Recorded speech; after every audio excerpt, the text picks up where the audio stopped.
수업 시작하겠습니다. 안녕하십니까. 자, 일단 여러분들 어려운 시험 보시느라 수고가 대단히 많으셨고요. 생각보다 좀 어려웠죠, 여러분.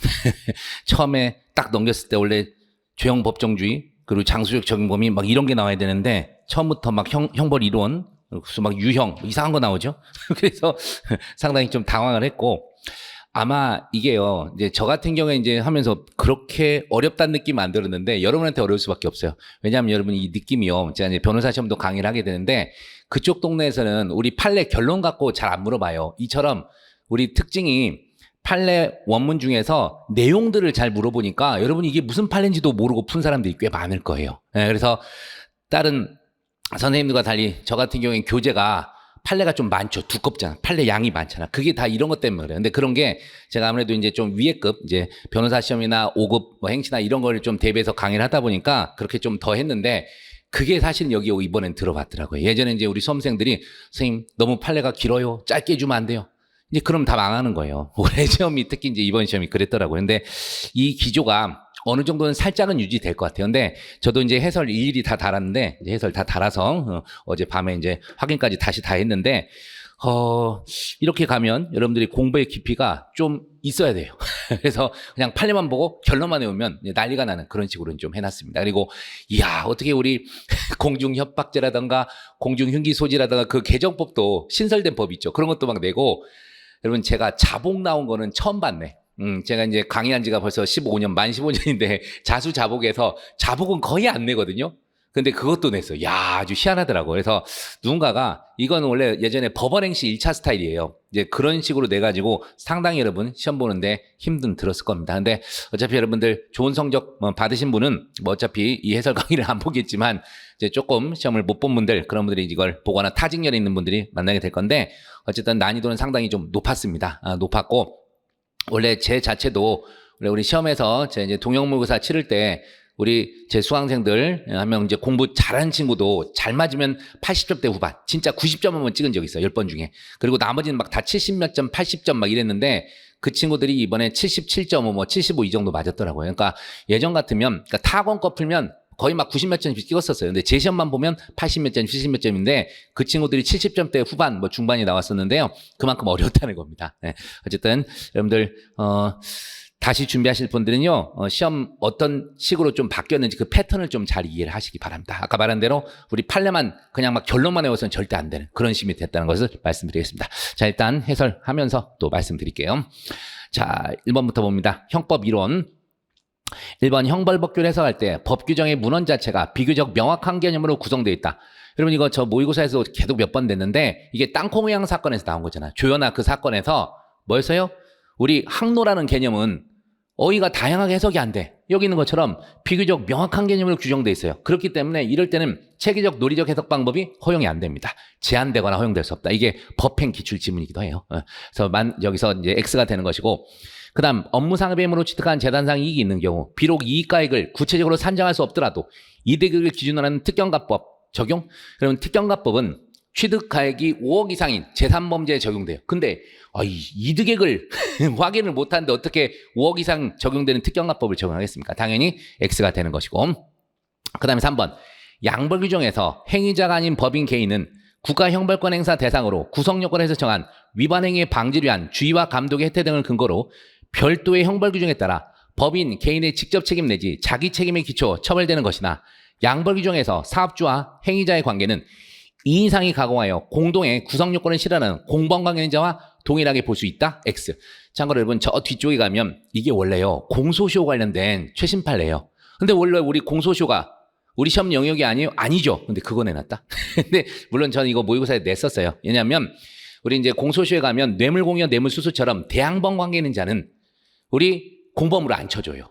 그렇듯이 양벌 규정에서도 똑같이 봤어요. 양벌 중에서 직접 위반한 행위자와 양벌 중에 따라 처벌되는 그 업주, 법인을 갖다가 공범관계로 안 봅니다. 그래서 공소시효 적용하는 공범으로 안 봐버려요. 거기서 나온 질문인데 조금 월권을 하지 않나 그런 생각이 들긴 합니다. 원래 우리 시험 영역 아닌 동네에서 내긴 됐는데 이 공범은 우리 공소시효에서 공범에만 특이한 공범이에요. 사실은 여러분 이제 공소시효를 안 배워서 그렇긴 한데 원래 우리 뇌물공여, 뇌물수수 공범이 아니에요? 대항범 공범으로 보잖아요. 그래서 우리 형사소송법 사경작성, 검사작성, 피신조서에서 공범일 때 뇌물수수 뇌물공여 맨날 나오잖아요. 걔들 간에도 312조 1항 3항 적용하잖아. 근데 공소시효에서만큼은 공범 중 1인에 대한 공소제기 다른 공범자에게 공소시효 정지되는데 거기 공범에는 옛날부터 뇌물수수 뇌물공여 안 넣었어요. 대항범 관계. 여기도 그렇게 본 거예요.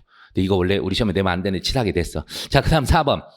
강도상해 치상, 강간상해 치상, 단순히 평면적으로 비교, 법정의 과중 여부를 판단할 수 없기 때문에 강도상해 치상의 법정형의 하한을 강간상해 치상에 비해서 높게 규정. 그건 입법자 마음이죠. 그리고 강도상해가 솔직히 강도상해 치상이 뭐 강간상해 치상도 큰 범죄이긴 합니다만 좀 더 흉폭성이 가한 거잖아요. 그렇기 때문에 당연히 괜찮은 겁니다. 이런 거 헌법 문제를 우리 쪽에 대놓고 그래. 자, 그래서 이거 위헌 아니라 그랬던 그런 판례가 되겠고, 잠깐 이게 해설이 그쵸? 우리 헌법재판소 2016년에 나온 거예요. 헌재에서 나온 거를 치사하게 헌법이라 되지. 자, 2번 갑시다.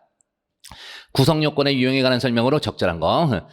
일반교통방해, 여러분 추상적 위헌범입니다. 그래서 결과 현실 발생하지는 않지만 법익침의 추상적 위헌범이라니까. 그래서 여기 바로 X예요. 추상적 위헌범이고요. 구체적 위헌도 필요 없어요. 그 다음에 2번.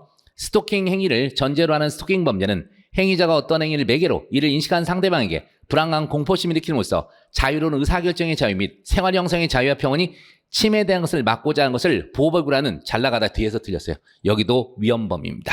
그래서 우리가 스토킹에서 실제 전화 같은 거 있잖아요. 전화 실제 통화 이루어져야 돼요? 아니요. 부재중 전화 몇십 통 찍혀도 돼. 스팸으로 넘어가도 상관없어. 그래도 스토킹에 해당합니다. 여기도 위헌범입니다. 위헌범. 그 다음 3번. 일반적으로 계속범의 경우 포괄일제죠. 실행행위 종료되는 시점에서의 법률. 우리 알다시피 행위시법주의 종료 시에 시행되고 있는 법이 적용될 것이나 법률이 개정되면서 부칙에서 개정 시행 전의 행위에 대해서는 벌칙 적용에 있어 종정 규정해야 한다. 이런 경과 규정을 두고 있는 경우 개정법 시행 전의 행위에 대해서는 개정 전의 법을, 그 이유는 개정법을 각각 적용해야 되는데 법 개정 전후 행위는 계속되는 행위이므로 유무죄 판단은 서로 같아야 된다. 그럴 리가. 그럴 필요 없어요. 우리 포괄일제라도 일부는 여러분 범죄 증명이 안 돼서 안 될 수도 있고 일부는 술 처먹고 했을 수도 있어요. 그래서 책임조가 무죄가 될 수도 있는 거야. 꼭 똑같아야 되는 거 아니야. 앞에는 맞았는데 뒤에서 틀려버렸어요. 서로 같아야 되는 것은 아닙니다. 답 4번이겠네. 업무방해는 여기도 위헌범이죠. 추상적 위헌범. 업무방해 결과 실제 발생할 위험은 아니고 결과를 초래할 위험이 발생하면 충분한 추상적 위헌범인데 여러분 이거 예전 기출됐었어요. 결과 발생에 염려가 없는 경우에는 본체가 성립하지 아니한다. 그렇죠? 최소한 결과 발생에 염려는 있어야 됩니다. 그래서 답이 4번이 되는 거죠. 계속해서 3번. 부작이 적절하지 않은 거. 그리고 여러분 문제 자체가 겁나 길어졌죠.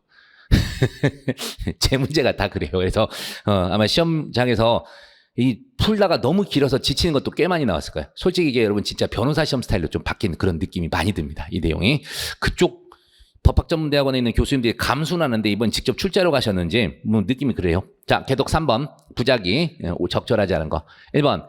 행위자가 구호의무를 이행함으로써 사망의 결과를 쉽게 방지할 수 있음에도 이런 사태 핵심적 경과를 그대로 방관하여 사망의 결과를 초래한 경우 자기 의무를 이행했다면 결과가 발생하지 않았을 것이라는 관계가 인정되어야, 그죠? 부작위와 사망 결과 사이에 인과관계가 있게 됩니다. 우리가 부진정 부작위범 구북의 보행, 구북의 특히 진정 부진정 공통 요건이 구북이잖아요. 구성 요건적 상황에서 요구되는 행위의 부작위, 개별적 행위 가능성. 그리고 그런 구성 요건적 행위와 결과 발생 사이에 인과관계도 있어야 되겠죠. 그래서 어쨌든 자기 의무를 이행했다면 결과가 발생하지 않을 것이라는 관계가 있어야죠. 인과관계. 그다음에 2번. 자기를 내용으로 하는 범죄를 부작위에 의해 범하는 부진정 부작위범이 되기 위해서는 부작위를 실행에 있어 자기와 동일시할 수 있어야 한다. 이걸 뭐라 불러요? 부작위의 동치성. 그대의 보증인 지위와 행위정행의 동가치성이 들어가는 거예요. 그 다음에 3번. 경찰관이 불법 체류자의 신병을 출입관리사무소에 인계하지 않고 훈방하면서 인적사항조차 기대해주지 않았다. 이거 우리 직무유기죄잖아요. 자기 부작위? 이걸 어렵게 한 거야. 자기한 직무유기인데 여러분 훈방이 중요한 게 아니라 인적사항조차 기대해주지 않고 그냥 아무 짓도 안 한 거예요. 그래서 여기는 부작위로 가는 게 맞습니다. 부작위. 야, 이런 것도 내니까 만만치 않았어요, 여러분. 여기 부작위 됩니다. 그러면서 이 판례가요, 여러분들 재밌는 게 사실 이 자체만 읽으면 자기한 직무유기인지 부작위한 직무유기인지 몰라. 근데 이 판례 밑에 판결지 2번에 뭐가 들어있냐면 한항이가 부작위범인 직무유기죄와 자기범인 허위공문서 작성 동행사죄 구성요건을 동시에 충족하는 경우 공소제기권자는 재량에 의해 자기범인 허공작 동행사로 공소제기하지 않고 부작위범인 직무유기죄로만 공소제기할 수 있다. 이게 판례 같이 들어있거든. 그래서 결론적으로 이게 바로 뭐라는 거냐면 부작위한 직무유기로 보는 거예요. 부작위한 직무유기. 조금 심했어. 언뜻 보면 훈방한 거에 초점을 둘 수도 있는데 아니야. 여기는 여기 인적사항 아무것도 기재되지 않은 이런 거. 수사기관에서 수사 전혀 안 하고 그냥 내보내준 거기에 초점을 두는 겁니다. 그 다음 4번은 원래 옛날부터 간간히 나오던 거예요. 여기서도 어쨌든 압류, 골프장 시설 보관할 회사 대표회사가 그냥 봉인 등 훼손 방지 조치도 안 하고 냅둔 거야. 그래서 손님들이 갖고 다니던 뭐 가방, 클럽 같은 거에 막 이렇게 훼손되게 한 거야. 그래서 부작위한 공상 표시물죄 성립됩니다. 답은 3번. 자, 이것도 좀 만만치 않았어요. 솔직히. 그 다음 4번. 차고. 여러분 이 차고 보면서 이 3번 차고 때문에 처음 봤는데 이런 얘기를 하더라고. 여러분 이거 뭐예요? 3번부터 얘기하면 이거 불능미수사래요. 이거 반전된 구성요건적 착오야. 근데 이거를 일반 학설에 따라 풀려고 그러냐 안 되지. 제가 착오 유형 설명하면서 제 수업 들으면서 알 거야. 1유형, 2유형, 3유형, 4유형 그렇게 나누거든요. 이게 2유형이야. 2유형. 그래서 구성요건적 착오 적용하는 거 아니에요. 학설 적용하는 거 아니라고. 그거 제 시험도 막 되고 그랬었는데 이거를 제 이제 수업 들었던 친구에게서 선생님 처음 보는 착오가 나왔어요. 혼내려다가 말았습니다. 자, 일단 1번. 갑이 살해고의로 앞에 있는 사람이 A라 생각 총을 쐈는데 확인해보니 B가 맞아 사망했어요. 이게 구체적 사실의 착오 중 객체 착오입니다. 그러니까 당연히 구체적 법설, 법정사설 결론 일치하죠. 두 번째, 갑이 살해고의로 A를 향해 총을 쐈는데 빗나가 B가 맞아 죽었대요. 빗나가 방법의 착오잖아요. 구체적 사실의 착오 중 방법의 착오. 구체적 법설, 법정적 법설 결론 다르죠. 다르게 되는 거죠. 그래서 일치하지 아니한다. 여기는 인식사실 미수, 발생사실 과실의 상정. 이 법정적 법설은 발생사실 고의기소. 3번 보세요. 갑이 살해고의로 사육장 주인 A를 향해 총을 쐈는데 확인해보니 사육장에 곰이 맞았다고. 빗나간 것도 아니고 주인이라고 생각하고 쐈는데 곰이 그 사례가 아니야. 이거는 사람인 줄 알고 쐈는데 알고 보니까 곰이었던 거예요. 이게 바로 뭐예요? 대상의 착오로 결과 발생이 불가능한 이 불능미수 사례라고. 근데 이거를 좀 애매하게 쓰긴 썼어 솔직히.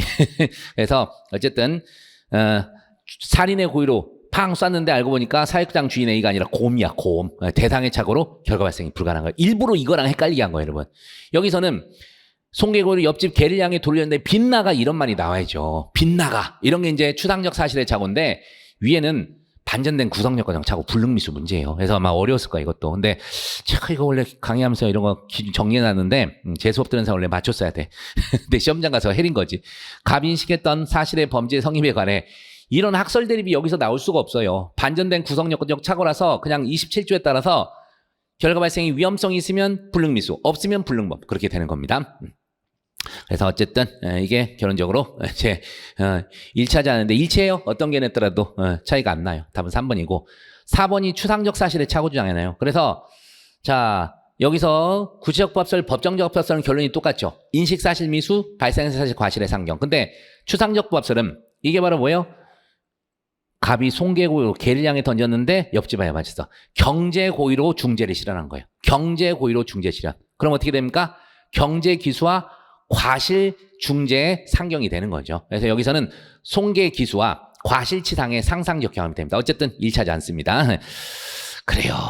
그래가지고 근데 이제 이 문제도 애매했던 게 제가 솔직히 이 둘은 같거든. 구체적 법설, 법정적 법설은 결론이 같고 얘가 이 둘하고 달라. 근데 이걸 그렇게 해서 가지 않고 얘하고 얘는 같아야 되는데 결론이 일치하지 않는다. 이거 틀린 거 아니야? 이렇게 생각할 수 있어요. 어떤 얘기인지 아시겠죠? 저도 그 생각도 했거든. 이거 문제 오류 아니야? 근데 문제가 뭐라고 돼 있나 봐봐요. 학설 적용에 대한 설명 가장 적절하지 않은 것은 이렇게 된 거예요. 일부러. 그래서 이것도 구체적 법설, 법정적 법설은 서로 같아요. 근데 그거를 태클 걸면 사실 이 문제도 잘못된 거죠. 둘은 똑같잖아. 그죠? 그래서 좀 시비를 걸 수 있는데 명확히 3번이 답이 되는 거예요. 자, 그래서 사람들 이거 좀 많이 틀렸을 것 같다. 자, 그 다음 5번 가봅니다. 5번. 자, 계속해서 보면 이제 과실범입니다. 1번. 중실화, 업무상실화. 같아요. 우리가 중과실, 업무상과실 항상 같은 주에 같은 형으로 처벌합니다. 그 다음에 2번. 화물차를 주차, 적재함에 토마토 상자 운반하던 중 상자 일부가 떨어져 피해자 다쳤어요. 자, 우리 화물차 운전자는 어떤 법 적용되는 게 좋아요? 교특법, 교통사고 처리특례법이 적용되면 책임보험에 가입돼 있으면 그리고 이건 12가지 예외사유도 아니잖아. 3조 그 2항 단서에 그러니까 당연히 공소제기도 안 되는 그런 엄청난 혜택을 받을 수 있다고. 반의사불벌죄기도 하고. 근데 운전이 아니잖아. 그죠? 그래서 우리가 이제 운전운이라는 사고가 아니에요. 그래서 교통사고가 아니기 때문에 그냥 형법상 업무상 과실치상으로 처벌받는 거죠. 네. 자, 해서 형법상 업무상 성립하지 않는다 했는데 이게 말이 웃기죠? 교특법에 정한 교통사고에 해당하잖아. 형법상 업무상 과실상 성립하지 않는다. 이렇게 돼 있는데 말이 좀 이상해요. 그래서 당연히 교특법 적용되지 않아서 형법상 업무상 과실상이 성립해야겠죠. 무슨 소리인가 싶었어 처음에. 그다음에 3번. 자, 우리 골프 운동하다가 다른 사람 다치게 하는 거 여기인데 당연히 주의를 살펴 결과 발생 미연에 방지할 주의무가 있는데 경기 보존에 대해서는 부담하지 않나? 설마. 경기 보존도 당연히 여기서 부담하게 되는 거예요. 그러니까 이제 여기서 제가 해설을 그쵸? 참가자들 안전 배려 생명지체 해야 될 업무가 있는 거예요. 경기 보존. 근데 이거를 지금 보니까 잠깐요. 주의무가 있어요. 이러한 주의무는 경기 보존에 대해서는 부담하지 않는다. 그러니까 우리가 이거 해설을 제가 좀 잘못 따라놨구나. 네. 교체를 해야겠구나. 자, 무슨 소리냐면 전 지금 이 문제를 처음에 볼 때는 뭐 이래보나 저래보나 틀린 건 맞는데 경기 보조원이 업무상 과실치상의 책임을 부담하지 않는다. 그렇게 해석을 했는데 그게 아니라 경기 보조원도 피해자에 해당하느냐. 이게 이제 그렇게 봐야 될 것 같아요. 주의무는 경기 보조원에 대하여는 부담하지 않는다. 이제 이렇게 보이잖아. 그래서 이거는 뭔 소리냐. 우리 골프장에서 골프공을 쳐서 아무도 예상하지 못하는 뒤편으로 공을 보내가지고 경기 보존 캐디 다치게 한 거 있죠. 그거 그 판례로 가면 이게 더 맞을 것 같습니다. 그래서 경기 보존에 대해서는 부담하지 않는다가 아니라 경기 보존도 피해자가 될 수 있는 거예요. 자, 그렇게 해설을 그쪽으로 달아야겠네. 아무리 봐도 헷갈리게 해놨네. 자, 어쨌든 뭐 틀린 거고. 4번 행정상의 단속을 주안으로 하는 법규 과실범 처벌 명문규정인 경우 제하고는 해석상 과실범 벌할 뜻이 명확한 경우라도 고의가 있어야 벌할 수 있다. 이제 이렇게 되어 있는데 여기서는 여러분 명문규정이 있거나 해석상 과실범도 벌할 뜻이 명확한 경우를 제외하고는 이에요. 그러니까 여기는 자 과실범 처벌한 명문규정인 경우를 제외하고는 해석상 과실범도 벌할 뜻이 명확한 경우라도 아니요. 그러니까 명문규정이 있으나 다시 명문규정이 있거나 과실범도 벌할 뜻이 명확한 경우를 제외하고는 고의가 있어야 된다. 이렇게 된 거예요. 그래서 뒤에를 틀리게 되는 거예요. 참 애썼어요. 판례 지문을 바꾸느라고 애를 썼습니다. 답은 1번에서 끝이 났고 자, 그 다음에 6번 가봅니다. 결과적 가중범 옳은 것만 이제 고른 것은 쭉 돼 있는데 자, 고의로 중한 결과를 발생하게 하는 행위가 별도의 구성괴당 아시죠?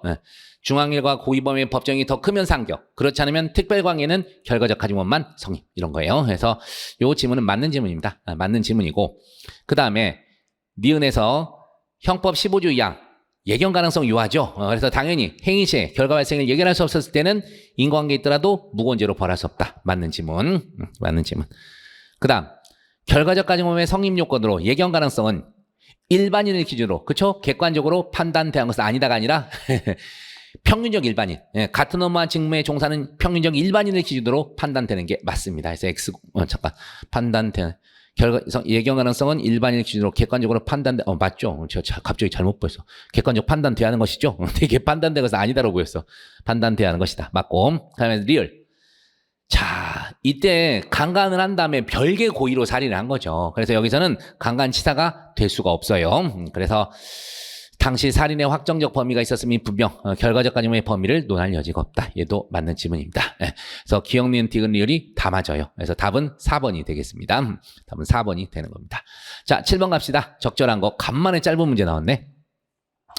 존속폭행에서 폭행이자가 피해자인 직계존속에게 스스로 범죄를 고백했을 때 형을 감면할 수 있다. 이게 처음 나왔다니까. 여러분 우리 형법 52조에서 자수는 잘 알잖아요. 자수는 뭐예요? 범인 스스로 수사기관에 대해 자신의 범죄 사실을 고하고 처벌을 구하는 사표시. 근데 자복은 뭐예요? 반의사불벌죄에서 직접 피해자에게 가서 무릎을 꿇는 거예요. 용서를 구하는 거. 임의적 감면. 그죠? 형법 52조. 그걸 낸 거야. 근데 존속폭행이 반의사불벌이냐. 맨날 사람들이 헷갈리잖아. 그걸 냈죠. 그건 제가 그랬잖아요. 존속폭행도 어떤 부모가 자기 새끼 처벌받기를 원하는 사람 없어요. 그래서 존속협박, 존속폭행 다 반의사불벌이에요. 앞에 특수나 상습이 붙어야 반의사불벌이 아니게 됩니다. 그래서 이거 같이 물어본 거야. 반의사불벌이냐 아니냐 물어봤고 그다음에 자복 규정을 알고 있느냐. 형법 52점. 임의적 감면이거든요. 네. 그래서 답이 1번이에요. 이게. 자, 그다음에 2번. 강요된 행위. 방울밤 협박이란 자기 친족 생명 신청하는데 자유는 안 들어가요. X. 자, 그다음 책임조각서의 심신상실한 심신장애로 인하여 사물일편변경이 없고 이거 옛날 버전이야. 예전에 몇 번 나왔어요. 사물일편변경이 없거나 의사를 결정 능력이 없을 때. 틀렸죠? 그 다음에 4번 행위자에게 적법행위 기대할 가능성인지 여부는 행위자가 행위 당시 인식한 사정과 이게 빠져야 돼요. 이거 없어. 여러분 행위자가 인식한 사정과 행위 당시의 구체적 사정 이거는 우리 불능미수에서 구체적 염설처럼 써놨는데 그거 아니고 여러분 기본적으로 이거 빼고 행위 당시 구체적 상황하에 행위자 대신 사회적 평균을 두고 그거예요. 그래서 교묘하게 행위자가 행위 당시에 인식한 사정 이걸 넣어서 틀리게 만든 겁니다. 답은 1번이에요. 1번.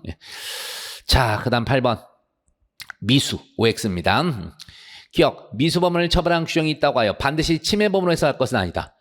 여러분 우리 방화죄에서 센 놈 3개 현주건조물 방화, 공용건조물 등 방화, 타인 소일방 건조물 방화 걔들 추상적 위헌범이죠. 근데 예비범도 처벌해요. 미수도 있어요. 하셨어요? 그렇게 기억을 하시고 그래서 반드시 침해범 아니에요. 위헌범도 있습니다. 맞고.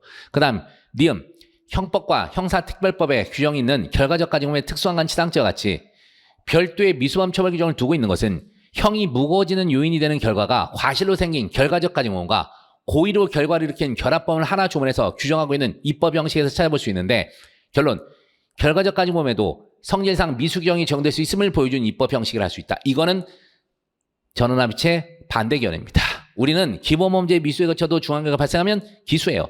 그래서 대표적으로 특수폭행치사상, 특수강간치사상, 특수강제추행치사상, 성폭법 8조에 있는 그거 얘기를 하게 됩니다.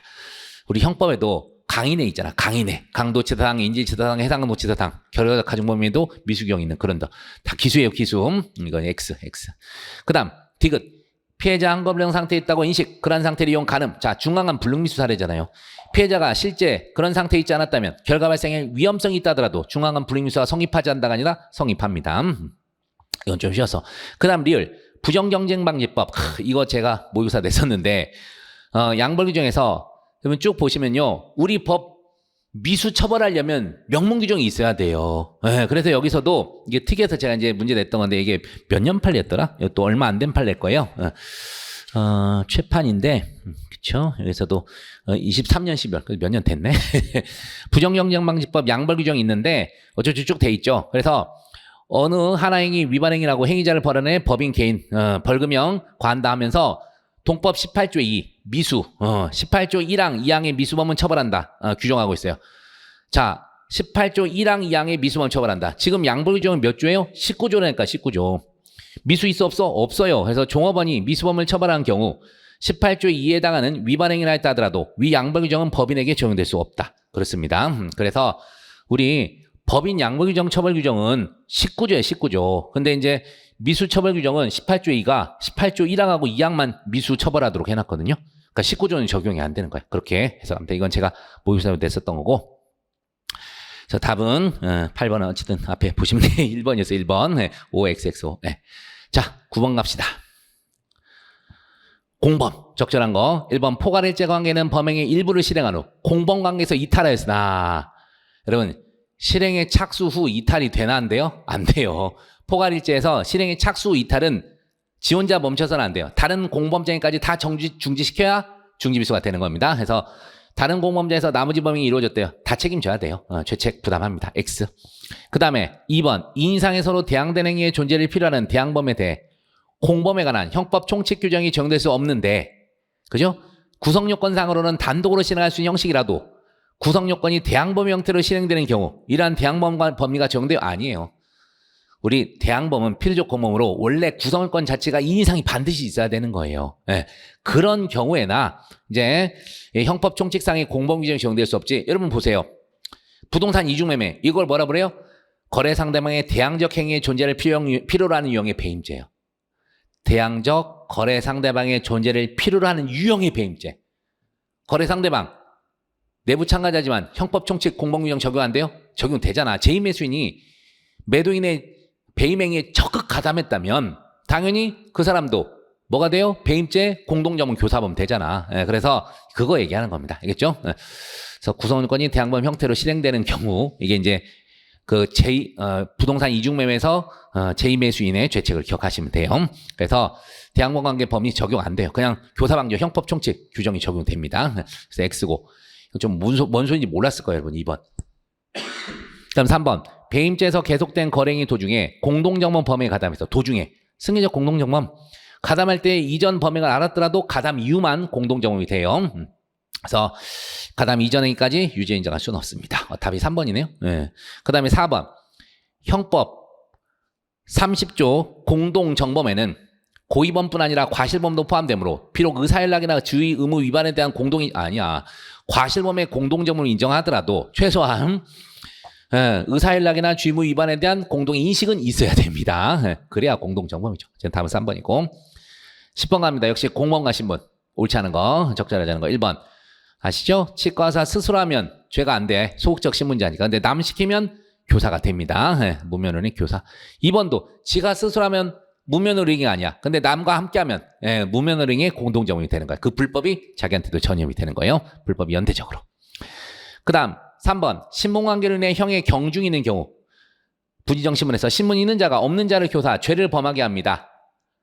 우리 아시는 거 모해 목적 가진 자가 모해 목적 없는 증인에게 위증을 교사했죠. 33조 단서가 31조 1항에 우선 적용돼서 교사자가 더 세게 가죠. 모해 목적 위증 교사 성립처벌. 정범은 단순위증 교사 단순위증인데 그래서 교사범이 신분 없는 정범보다 중하게 처벌될 수 없다가 아니라 처벌될 수 있습니다. 그 공무원과 신분에서 모해 목적 위증 그거를 생각하시면 돼요. 모해 목적 위증 교사. 이거 제가 되게 강조했던 그런 판례입니다. 자, 변호사법. 자, 여기도 편면적 대항범이에요. 변호사 아닌 자는 변호사를 고용, 개설 운영해서는 안 되는데 누구만 처벌돼요? 변호사 아닌 자만 처벌돼요. 그래서 변호사는 이제 필요적 공범 내부 참가자라서 형법 총칙상의 공모 교사 방조에 당한다더라도 변호사를 변호사 아닌 자의 공무원을 처벌할 수는 없습니다. 공무원과 신분 우리 필요적 공범 관련된 내용입니다. 앞에 문제랑 이거랑 연결되는 거야. 지금 필요적 공범 문제 진짜 많이 냈는데. 자, 계속하시고. 자, 이제 1번으로 가보겠습니다. 죄수 적절하지 않은 거. 자, 요건 잘 아시죠? 우리가 음란물을 제작한 놈이 지가 제작해서 소지하고 있어. 제작한 다음에 소지한 것은 불가별적 수반행위. 근데 이제 다른 목적으로 다시 소지하면 별개 소지죄가 돼요. 그래서 당연히 제작한 자가 소지하게 된 경우 불가별적 수반행위입니다. 흡수돼요. 흡수. 그 다음에 2번 전기통신금융사기법. 여러분 알다시피 전기통신금융사기와 사기죄 별개로 봅니다. 그래서 법조경합이 아니라 뒤에서 틀렸어. 실경이 아니라 상경이에요. 상경. 잘 나가다 뒤에서 틀렸어요. 상경입니다. 상경. 실경이 아니라. 그게 틀렸네. 3번 행위자가 대출금 교부를 전후 이루어진 일련의 위계행위를 통해 은행 대출 심사 및 대출금 환수 여부 심사 등에 관한 전반적 업무를 방해했대요. 대출 담당 직원을 기망, 대출금을 교부하던 사기와 위계 업무 방해 당연히 따로따로 성립해야죠. 여기도 상경 가시면 됩니다. 그래서 여기는 잠깐 위에 때문에 제가 헷갈렸네. 기본적으로 기망을 했죠. 그러니까 이제 계속 뻥을 치고 위계로 업무도 방해하고 이렇게 갔는데 이걸 행위태양을 좀 별로 봤어요. 별개로 봐가지고 실체적 경합입니다. 그래서 일단 위계를 써가지고 대출 심사 업무를 방해했죠. 이게 위계 업무 방해. 우리 추상적 위험만 해도 되잖아. 그런 다음에 대출금 받았죠. 사기. 행위를 둘로 나눠야 돼요. 이것도 생각하니까 헷갈렸네. 전 이제 이 판례가 너무 잘 알고 있어서 바로 답고라 생각하니까 이것도 좀 헷갈릴만 했네. 상경이 아니라 실경입니다. 그래서 위계 업무 방해했고 그 다음에 대출금 받은 거예요. 실경 그렇게 처리하면 되겠습니다. 그 다음에 4번 이건 잘 아시죠? 피해자를 도구로 이용한 간접적 형태 유사강간 강제추행 성립하는 경우 별도 강요 성립하지 않습니다. 강요죄는 가장 일반적인 자유관한죄라서 다른 더 중한 자유관한죄가 성립하면 성립하지 않아요. 보충 규정이라서 그렇게 되는 겁니다. 자, 잘 외워두시고 생각해보니까 이게 3번도 25년 9월 판례였죠? 25년 9월 판례. 자, 그래서 별개 범죄는 실제 우리 판례에서는 저도 이게 좀 익숙하지 않더라. 제 나중에 해설을 같이 올려놓을지 모르겠는데 일단 보시면 그냥 결론에서 별개 범죄를 구성한다 이렇게 하면 했지 상경인지 실경인지 얘기를 안 해놨는데 우리는 과감하게 실경까지 써놨네요. 어쨌든 법조 경합은 아닙니다. 그래서 따로따로 성립 됐고 12번 가볼게요.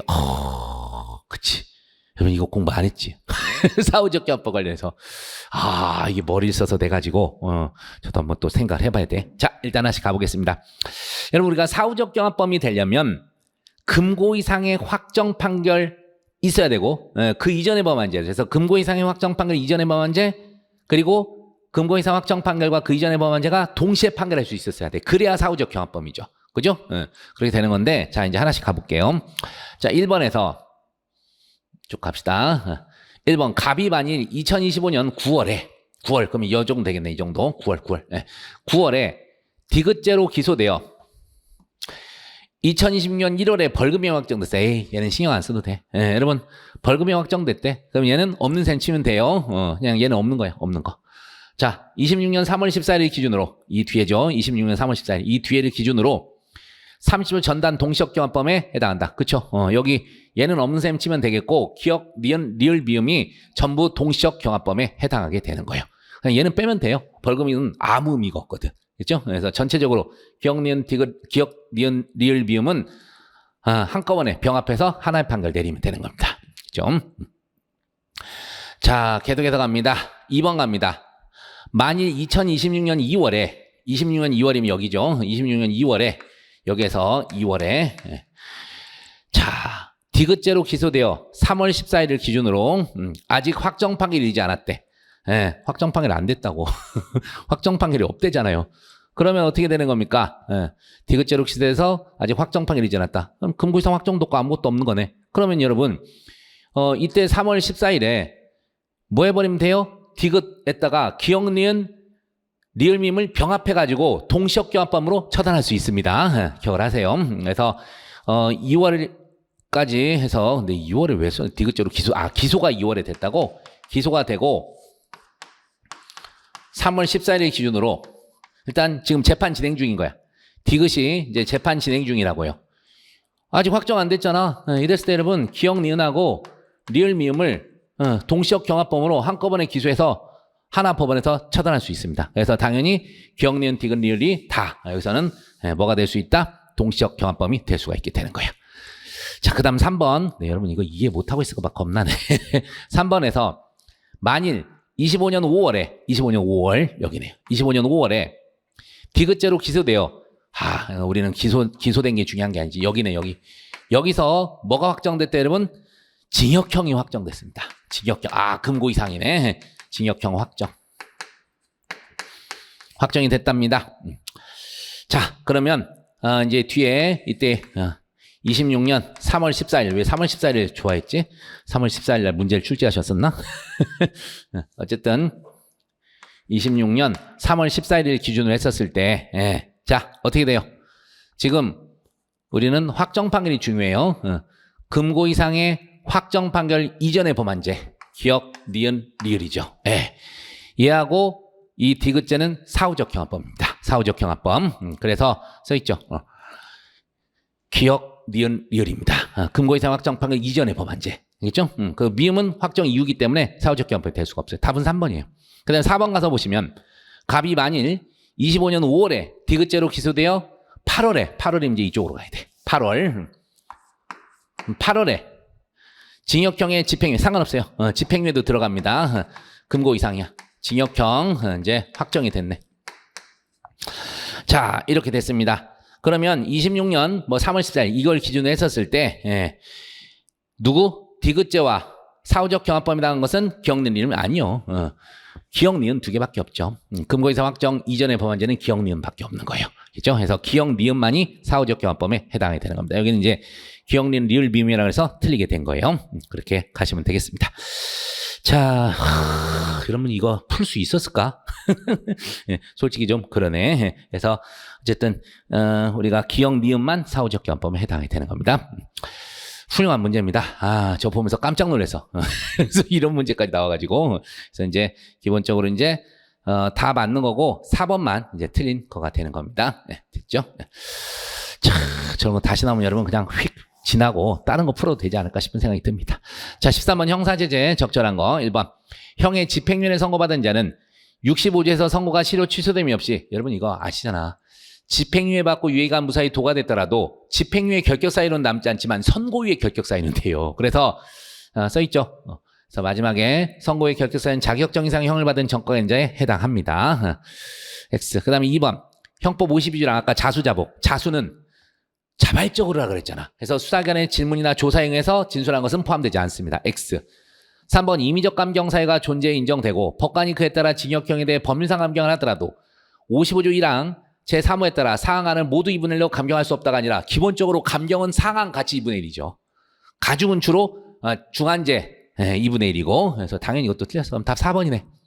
보완처분 형벌과 달라요. 보완처분은 범죄인 한 자의 응보를 주된 목적으로 책임을 추구하는 사후적 처분인 형벌과 구별되죠. 형벌은 과거에 대한 잘못, 보완처분은 장래 재범 방지하면서 가하는 것. 그래서 형벌하는 일사부지 원칙이 적용되지 않나요. 그래서 똑같은 그러니까 예를 들어서 갑이요.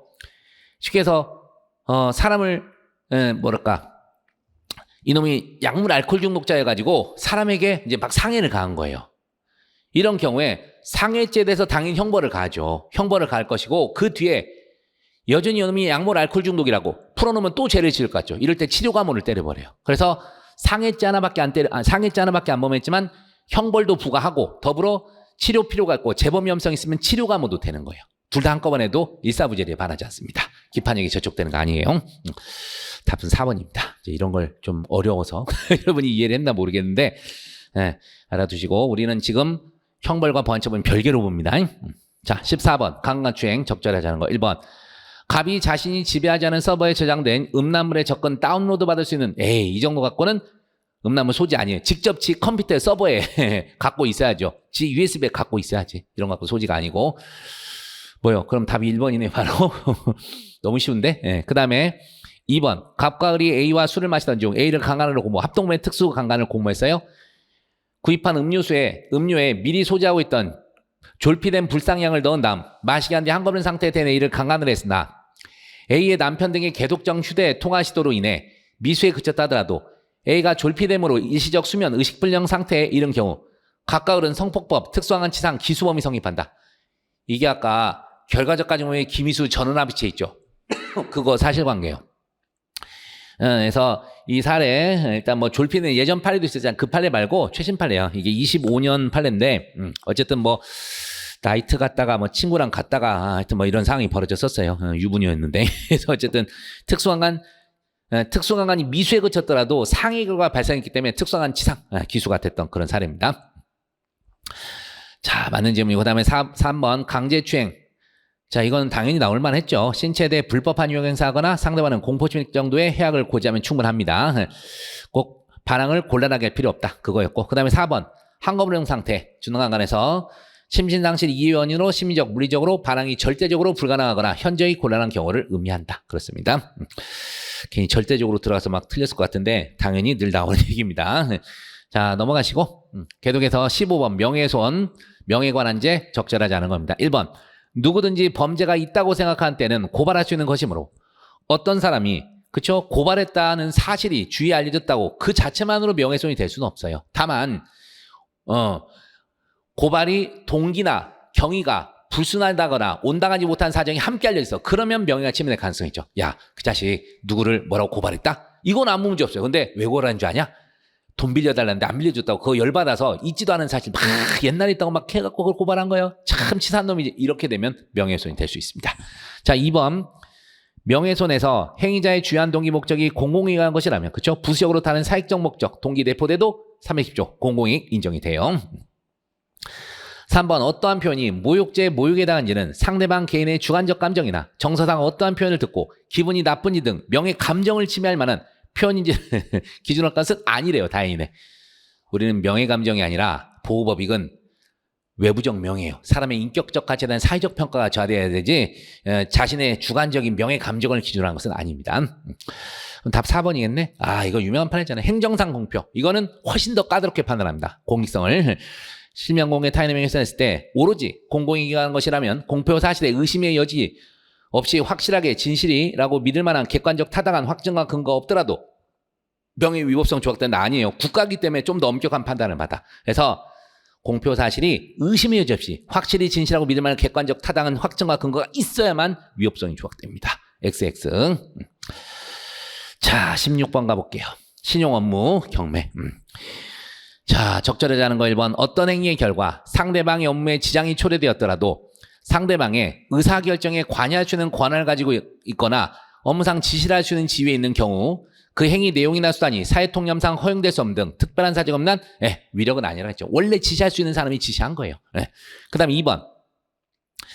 반전과 평화 메시지와 같은 공적 관심사에 대한 표현행위가 업무방에서 말하는 위력의 행사에 해당하는지는 헌법상 표현의 자유의 중요성과 보호 범위 및 한계, 형벌의 보충성과 최우수상 원칙도 함께 음미 판단된다. 여러분 이 사례가 뭔지 알아요?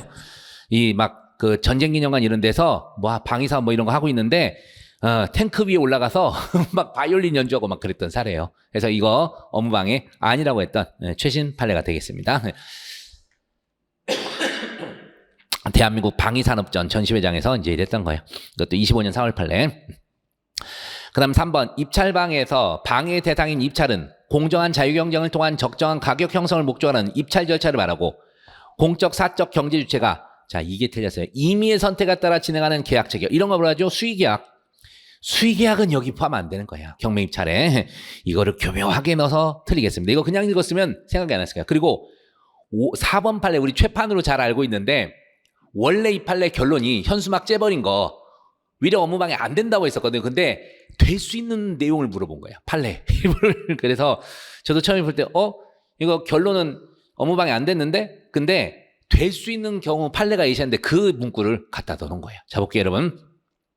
현수막 등을 설치 어떠한 사실이나 의견 등을 알리는 것이 이례적 일시적 사무를 하더라도 그것이 계속성을 갖는 본래 업무 수행의 일환으로서 또는 본래 업무 수행과 밀접 불가분의 관계에서 행해지는 것이라면 업무방해에 의해 보호되는 업무에 해당할 수 있다. 맞는 질문이에요. 근데 실제 판례 사안에서는 아니라 그랬어요. 실제 판례 사안에서는 이제 보가치 있는 그런 현수막이 아니라서 이걸 이제 째버린 것을 위계 업무방해 안 된다고 했던 그런 사례였어요. 근데 이제 반대를 내놔서 오히려 헷갈렸어요.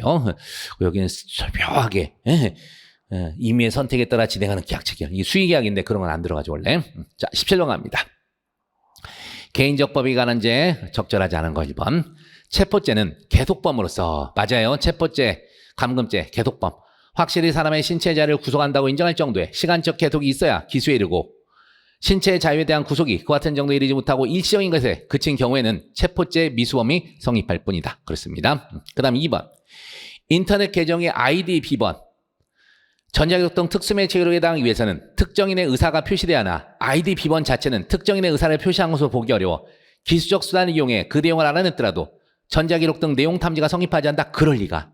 이것도 이제 우리 헷갈리게 된 거지. 원래 여러분 우리 그 인터넷 아이디 이거 관련해서 전자기록 등 내용 탐지죄가 성립 안 된 건 맞아 결론은. 근데 왜 안 됐어요 여러분? 아이디 비번 자체가 객체가 아니라서 그러니까 특정인의 의사 표시한 것이 아니라서 그게 아니라 전자기록 등 특수매체 기록에 해당을 해요. 거기 들어가는 해당을 하는데 문제는 봉인 등 잠금 장치가 되어 있지 않아서 전자기록 등 내용 탐지가 안 된 것이지 그 비밀침해죄 전자기록 등 내용 탐지의 객체가 되는 기록에는 포함돼요. 그래서 이거를 틀리게 됐던 겁니다, 여러분. 그래서 오늘 이제 우리 판례하면 이제 언더라인 제가 이제 해설해 보면 이 사건 아이디 등은 전자 방식에 의해 피해자 노트북에 저장된 기록으로서 316조 2항의 전자기록 등 특수밀책으로 해당을 해요. 근데 봉인 등 잠금 장치가 되어 있지 않아서 객체가 안 됐을 뿐입니다. 그래서 이것도 우리가 알고 있는 거랑 판례만 알아서 헷갈렸던 그런 내용을 내는 거예요. 자, 그래서 2번이 바로 답이고, 그 다음에 3번. 예금주의 형카드 소유자로부터, 이거 틀린 사람 없겠죠? 야, 3만원 찾아와. 5만원 찾았어. 그러니까 인출을 위임받은 범위를 넘어서는 비율에 해당하는, 금액만큼, 이제 금액이 아닌 비율만큼 재산상이 취득한 걸로 봤죠. 그래서, 어쨌든, 컴사기 인정했던 겁니다. 그 차액 상당에 대한 컴사기 맞고. 그 다음에 4번. 성폭력 범죄, 성폭법, 주거침입, 요것도 너무 유명하잖아. 일단, 주거 침입을 한 자가 본죄의 주체가 되는데 착수 시기는 강간에 착수해야 돼요. 그래서 주거 침입 후 강간죄 실행행위에 나간 때가 되는 거죠. 맞는 질문이고. 18번 갑니다. 사기죄 적절하지 않은 거. 자, 1번 사기의 공모 공동 경험이 기망과고를 구체적 몰랐더라도 문제 없어요. 서로 그냥 짜가서 야, 그 자식 한번 속여가지고 큰 돈 한번 해보자. 오케이? 그래서 이제 막 여러 가지 방안을 얘기하죠. 근데 실제 가서 기망 친 놈이 공모한 것과 다르겠어요. 상관없어요. 그래서 구체적으로 몰라도 상관없습니다. 그 다음에 2번. 기망행위를 수단으로 한 권리행사의 경우 그 권리행사에 속하는 행위와 수단에 속하는 기망행위를 전차적으로 관찰하여 그와 같은 기망행위가 그쵸 이게 이제 정당행위 검토하는 거예요. 사회통념상 권리행사 수단으로 용인할 수 없는 정도라면 권리행사에 속한 행위는 사기를 구성하게 되는 거죠. 근데 이제 사회통념상 권리행사 수단 내라고 평가되면 이거는 사기죄 위법성이 조각되는 거예요. 그래서 맞는 거고. 그 다음 3번 갑이 정상적으로 대출금을 반환 의사 능력이 없음에도 휴대전화에 설치된 어플리케이션을 통해 카드론 대출을 한 거야. 사람에 대한 기망이 없었어요. 그래서 사기가 될 여지가 없죠. 그렇죠? 그래서 카드회사의 직원 개입 확인 없이 전산 작동 그래서 안 되는 거죠. 그 다음 4번 재물에 대한 사기죄에서 외관상 재물을 교환한 게 있다면 재물이 범인의 자유로운 처분이 가능한 상태에 놓이지 않고 여전히 피해자의 지배 아래에 있는 것으로 평가되더라도 재물에 대한 처분 행위는 인정된다? 그럴 리가. 최소한 재물을 외관상 그러니까 뭐죠 여러분? 우리가 어떤 걸로 가능했을까? 이게 처분행위 인정. 그러니까 우리가 잠시 건네는 받았어요. 건네 받았더라도 상대방이 너 가져하고 준 게 아니라니까 보고 있어. 이런 식으로 줬다고요. 이렇게 되면 당연히 범인의 자유로운 처분이 가능한 상태에 놓이지 않고 여전히 피해자의 지배 아래 있는 것으로 평가된다면 재물에 대한 처분행위는 인정될 여지가 없겠죠. 그래서 얘는 어떤 걸 갖고 왔었을까? 어쨌든 예전에 이제 있었던 판례인데 재물이 범인의 사실상 지배 아래 들어가 자유로운 처분이 가능한 상태에 놓이지 않고 여전히 피해자의 지배 아래 있다면 사기는 아직 안 된 거예요. 처분은 안 된 걸로 보시면 돼요. 아까 얘기한 대로 이제 기망해서 가져가려고 그랬는데 일단은 상대방이 건네는 줬어. 근데 뻔히 쳐다보고 있어. 뭐 봐봐요. 이런 거 이랬을 때는 아직 처분행위는 없었던 겁니다. 이것도 거의 잘 안 다룬다는 건데 여기까지 저희 교재에 있긴 있더라고. 저도 수업 시간에도 별로 안 보는 건데 이게 있었더라고요. 19번 횡령배임 적절하지 않은 거. 1번 차량과 같이 소유권 취득에 등록이 필요한 횡령의 주체는 차량의 등록명의자? 여러분 2015년 전화판례잖아요. 이거 지입회사, 지입차주, 운전사 관계에서 자 지입차주의 운전사가 이걸 갖다 처분해버렸어요. 누구로부터 위탁받았죠? 지입차주로부터. 지입차주의 운전사니까. 지입차주가 등록명의인이요? 아니에요. 그래서 운전자 스스로가 등록명의자일 필요도 없고 위임자가 등록명의자일 필요도 없어요. 그래서 차량에 등록명의자일 필요 없고 특히나 위임자도 등록명의일 필요가 없습니다. 그래서 집 차주의 운전사가 갖다 처분한 거 기억하세요. 집 관계에서는 누구 소유로 등기돼 있어요? 등록돼 있어요? 집 회사로 돼 있잖아. 그래서 집 회사로부터 위탁받은 집 차주가 처분해도 횡령이지만 집 차주로부터 위탁받은 운전사가 처분해도 횡령이 되는 겁니다. 그래서 어쨌든 이제 틀렸어요. 바로 1번에서 2015년 전화 판례입니다. 차량 인도받아 보관한 자가 사실상 이미 처분해도 횡령은 되는 겁니다.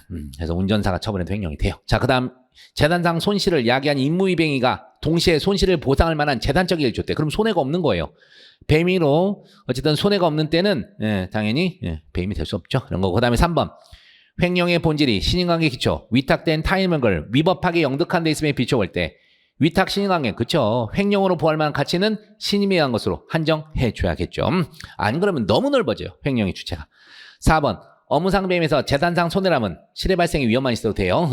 그래서 실해 발생의 위험을 초래한 경우도 포함되고 손해 유무에 대한 판단은 그쵸. 우리 법률적 판단 아니야. 경제적 관점에서 판단한다. 우리 경제적 재산설 판례. 자 20번 재산 적절하지 않은 거. 1번 보도 대상이 되는 자가 언론사 소속 기자에게 유료기사 게재 청탁한 행위는 광고를 언론 보도인 것처럼 가장해달라는 것으로 당연히 부정한 청탁 맞죠. 유료기사 내용이 설령 객관적 사실과 부합해도 마찬가지입니다. 그 다음 2번 사무처리 시스템 프로그램 자체에서 발생한 오류를 적극적으로 이용 이것도 부정한 명령 입력이 될 수 있죠. 그래서 사무처리 목적에 비추어 정당하지 않은 사무처리 악용 행위는 특별한 사정이 없는 부정한 명령 입력에 해당한다. 그래서 우리 프로그램 자체에서 발생한 오류를 적극 이용한 그런 거 기억해 두시고 3번 재물 손괴에서 재물의 효용을 한 다음은 사실상으로나 감정상으로나 재물을 본래 사용 목적에 제공할 수 없게 하는 상태로 만든 것을 말하며 일시적으로 재물을 이용할 수 없거나 구체적 역할을 할 수 없는 상태로 만든 것도 당연히 포함됩니다. 영구적이 필요 없어. 일시적으로 사용 목적에 사용 못하게 해도 돼요. 4번 주거침입행위, 절취행위 모두 야간에 이루어졌다. 최판이죠. 절도의 거해가 언제 생겼는지를 불문하고 야주전이야? 아니에요. 처음에 여러분 타인의 주거에 들어갈 때 절도의 고의 전혀 없었어. 그러니까 길을 가다가 산길 맨날 다니다 갑자기 컨테이너 박스 하나 들어오면서 뭐가 설치되어 있는 거야. 뭐 으리으리하게. 그래서 뭐지? 궁금해갖고 들어갔어요. 건조물 침입, 주거 침입이 될 수 있겠죠. 근데 그 뒤에 야간이었거든요. 그 뒤에 너무 좋아 보이는 물건이 있길래 또는 자기가 좋아하는 그 돈조가 있길래 이제 자기가 그거를 먹었어요. 그냥 훔쳤다고. 그거는 야간 주거침입 절도가 아니라 주거침입죄와 절도의 실형이 돼야 되는 거예요. 그래서 어쨌든 제가 돈조가 두바이 그 초코 있잖아요.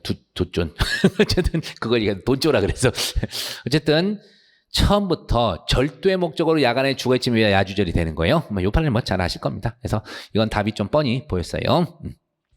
자, 계속해서 21번 문제부터 보도록 하겠습니다. 자, 재산에 대한 죄 옳은 것은 모두 몇 개인가? 격. 작물죄를 지은 사람이 자, 이거 개정법이죠. 그래서 본범과 배직동배. 옛날엔 뭐였어요? 예전에는 이제 직배 동동배였는데 지금 이제 배직동배 그리고 임의적 감면으로 바뀌었죠. 그래서 배직동배 관계인 경우 형을 감경하라 면제할 수 있다. 그래서 X가 돼버렸고 니은 이건 예전부터 아시죠? 술값 면하려고 유인 폭행 도망가 버렸어요. 자, 우리 준강도는 주체가 누구죠? 절도예요, 절도. 그러니까 객체가 재산상 이익이 되면 안 된다고. 그래서 이거 잘못 공소 제기한 거죠. 그래서 중강도 기수가 아니라 이거는 처음부터 뭐예요? 재산상 이익을 객초랑 강도로 갔어야 돼요. 강도로. 알겠죠? 그래서 이제 술값 지급 면하기란 거. 재산상 이익이기 때문에 중강도는 될 수가 없습니다. X. 그다음 디귿. 업무상 배임에서 본인에게 재산상 손해를 가한다면 총체적으로 봐. 재산 상태에 손해를 가하는 경우를 말하고 이와 같은 법리가 타인의 사물을 처리한 자야 내지 제3자가 취득하는 재산상 이익에 대해도 동일하게 적용되는 것은 아니다 하는데 지가 먹으나 제3자가 먹으나 상관없죠. 그래서 타인 사물 처리인지 제3자가 취득하는 재산상에 대해도 동일하게 적용돼야 될 겁니다. 그래서 전체 재산상 이제 손해를 가한 경우를 말하는데 법리가 타인의 사물을 처리한 자 내지 제3자가 취득하는 재산상 이익에 대해서 동일하게 평가를 해야 되는 겁니다. 그래서 이게 X가 되는 것이고 그 다음에 리을 문서가 자기 명의 때 자기 명의면 위조는 안 돼요. 내용을 막 바꿔들어 위조 변조는 안 되는데 타인 소유라면 문서 손괴는 되는 거죠. 그러니까 자기 명의 타인 소유의 문서의 내용을 바꾸면 자기 명의니까 문서 변조는 안 돼. 하지만 손괴가 되는 겁니다. 반대로 타인 명의예요. 자기 소유야. 문서 내용을 바꿔버려. 손괴는 안 되고 문서 변조가 되는 거죠. 그래서 여기는 어쨌든 자기 명의 타인 소유이기 때문에 손괴만 되는 겁니다. 그래서 X. 그래서 옳은 거 하나도 없네. 빵개. 답 1번 이렇게 되겠네요. 22번 공공의 안전 평온.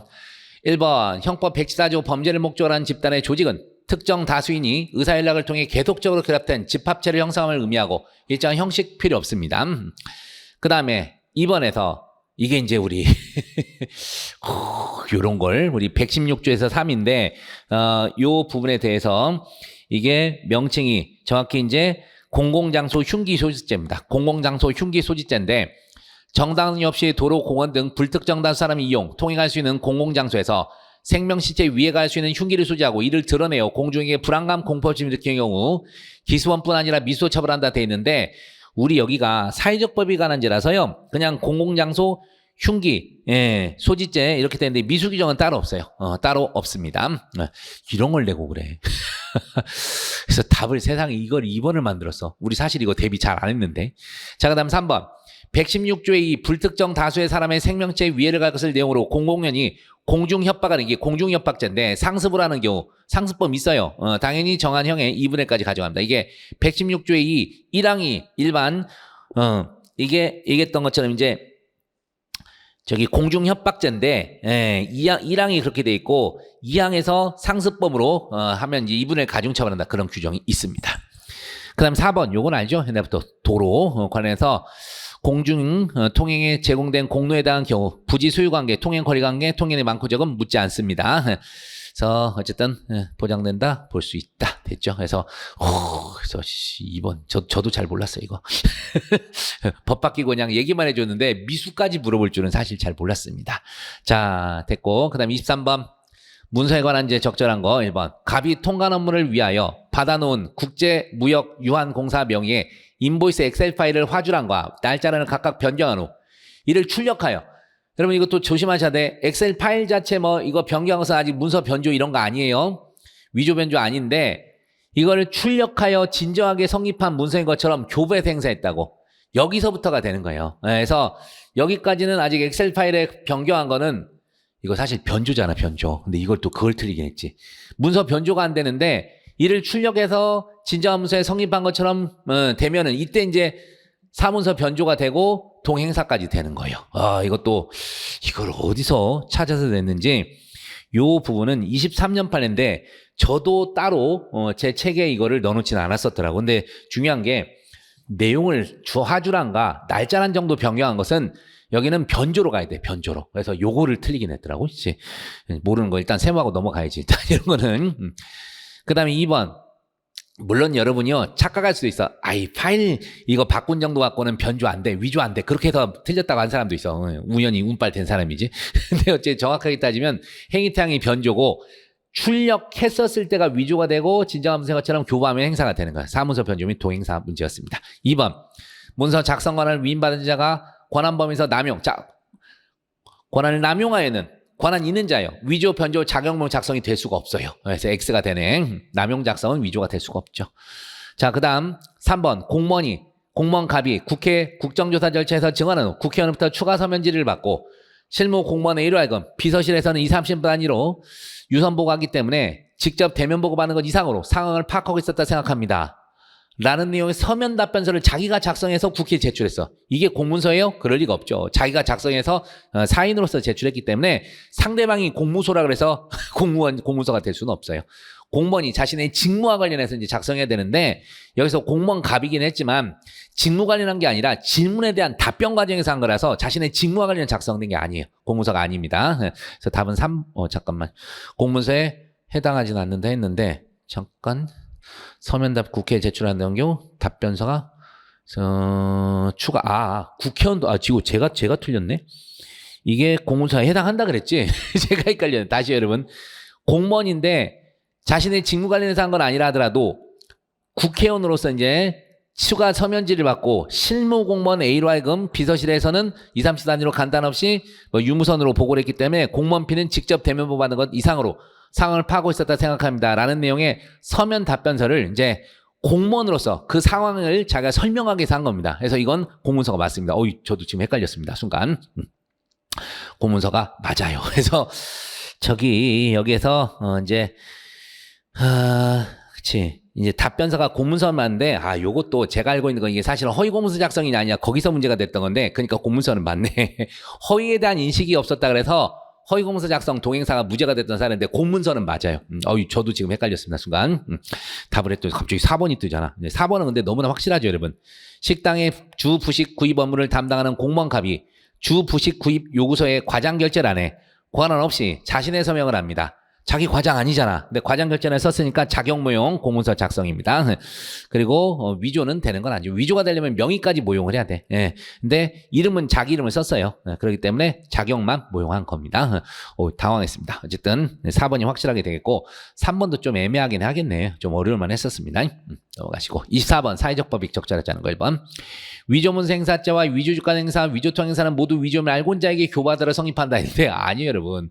원칙적으로 알고 있는 자에게 교부하면 원래는 행사가 아니죠. 하지만 피교부자가 행사라는 점을 알면서 교부했다면 그때는 행사가 될 수가 있습니다. 그래서 X에서 위조임을 알고 있는 자에게 교부하더라도 무조건 성립하는 것은 아니고 이제 피교부자가 행사한 점을 알면서 이제 교부했다면 상대방이 알고 있었더라도 행사가 될 수 있어. 근데 상대방이 알고 있는 자에게 주면 원칙은 행사가 안 되는 게 맞아요. 자, 그 다음에 2번. 아시죠? 지붕, 문짝, 창문이 없다고 이런 건 건조물이 될 수 없습니다. 그래서 일반 물건 방화 167조 쪽으로 가야 되는 게 맞죠. 자, 그 다음 그럼 답은 지금 1번이잖아. 그죠? 그 다음에 3번. 음화, 반포 등 음란한 문서 쭉 나오는데 어쨌든 프로그램 파일은 물건이 아니에요. 이건 옛날부터 알고 있었고. 그 다음에 환전상으로부터 구매한 게임머니를 사용, 인터넷 사이트에서 스포츠 경기 승패, 점수차를 맞추는 게임을 하며 예측의 적중, 배당률에 따른 게임머니를 지급받고 게임머니 환전상을 통해 현금으로 환전했다. 대표적인 도박에 해당할 수 있습니다. 게임은 그렇습니다. 자, 넘어가시고 25번 공무원의 직무에 관한 설명 적절한 거 1번. 지자체장이 전국 공무원 노동조합이 주도한 파업에 참가한 소속 공무원들에 대해 관할 인사위원회 징계 의결을 하지 않고 가담의 정도의 경중을 가려 자체 인사위원회에 징계 의결 요구 훈계 처분하도록 지시했어요. 하긴 했죠. 만족스럽지는 못하지만 그래도 직무유기는 될 수가 없습니다. 그 다음에 2번. 공무원이 퇴임한 이후에는 직권이 존재하지 않아 직권남용이 성립할 수 없지만 예외적으로 실질적 영향을 행사하는 등 퇴임 전 공무원 범행에 관한 기능적 행위 지배가 계속되었다고 인정할 만한 특별한 사정이 있다면 퇴임 후 범행에 관하여도 공범 책임을 질 수 있다. 답은 2번이 되겠네. 그 다음에 3번에서 검사나 사경 등 수사 주체 판단에는 상당한 재량의 여지가 있다고 볼 수 없기 때문에 아니야.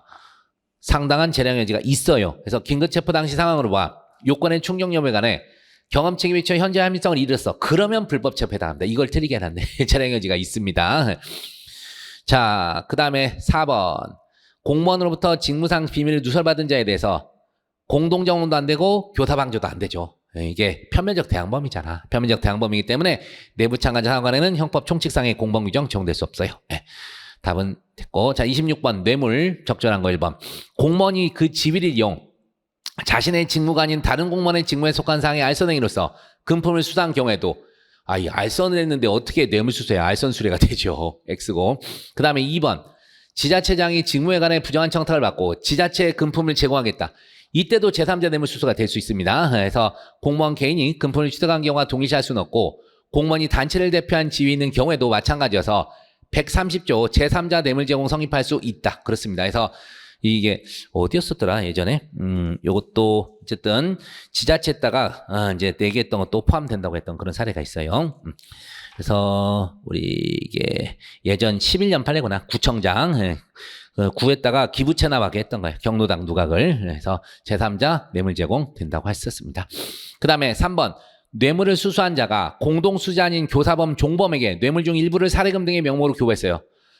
자, 이거는 수수한 사람이 돼야 돼요.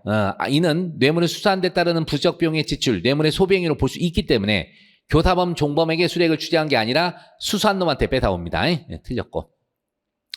4번 333조 2항의 133조 2항의 제3자 뇌물 취득죄는 뇌물 공여자로부터 금품을 교부하는 것으로 부족하고 교부하던 금품을 수랄 사람에 꼭 전달해야 돼. 우리 지금 증뇌물 전달 얘기하는 거잖아요. 증뇌물 전달은 자 우리가 증뇌물 전달죄는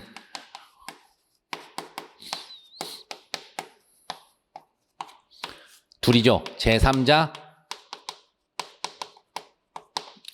너무 깔게 썼다.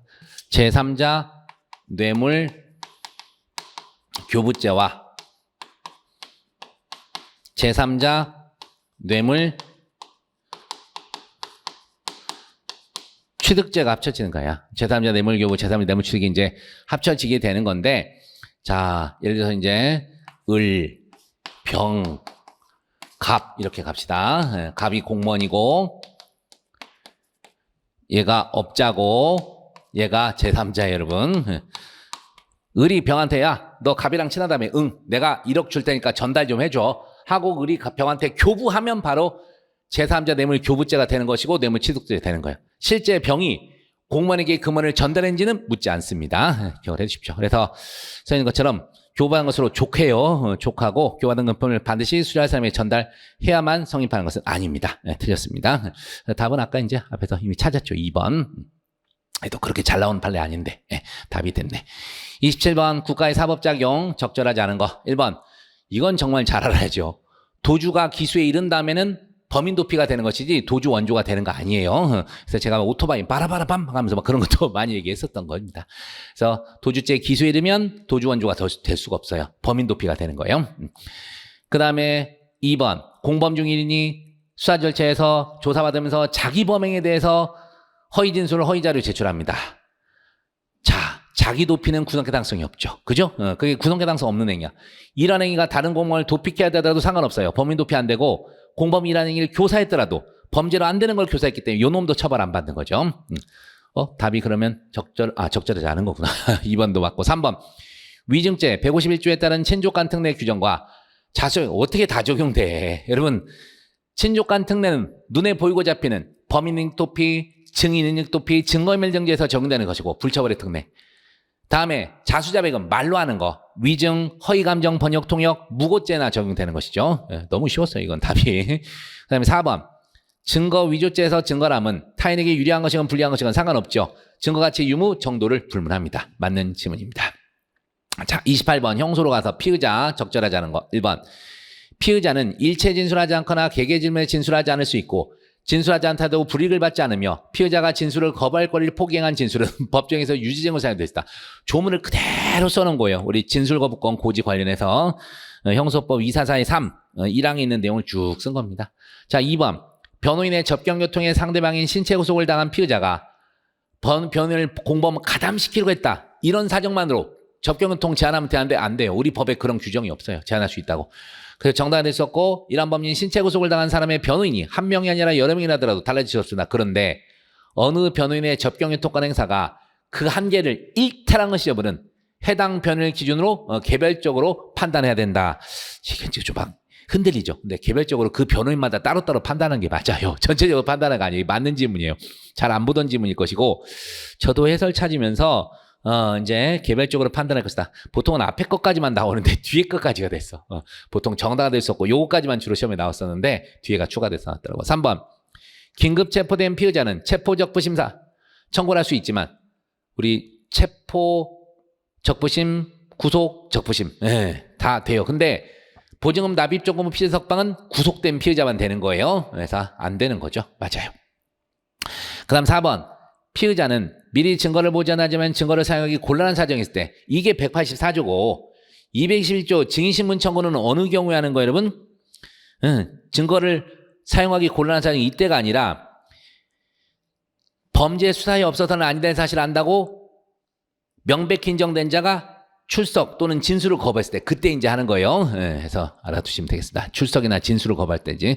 특히 진술 번복 염려는 위헌받고 사라졌었고요. 어쨌든 요 부분 이제 4번에서 이제 그게 틀렸어요. 이건 증거 보전 얘기지 증인신문은 증거를 사용하기 곤란한 그때 하는 거 아니에요. 그래서 답은 4번. 그래서 좀 쉽게 찾을 수 있었네. 29번 임의수사 적절한 거 1번 수사기관이 범죄를 수사하면서 통상적 방법으로 출입 물리력 강제를 행사하지 않고 통상적 방법으로 피의자를 찾는 등 위법행위를 확인하는 거 권한자의 동의가 있는 때 안에 임의수사 방법으로 허용된다 돼 있는데 자 우리가 통상적 방법으로 피의자를 다수 출입 장소 가능한 것에 통상적 방법 들어서 했어요? 꼭 동의를 얻어야 돼요? 그럴 필요 없습니다. 동의 꼭 안 해도 돼요. 이럴 때는.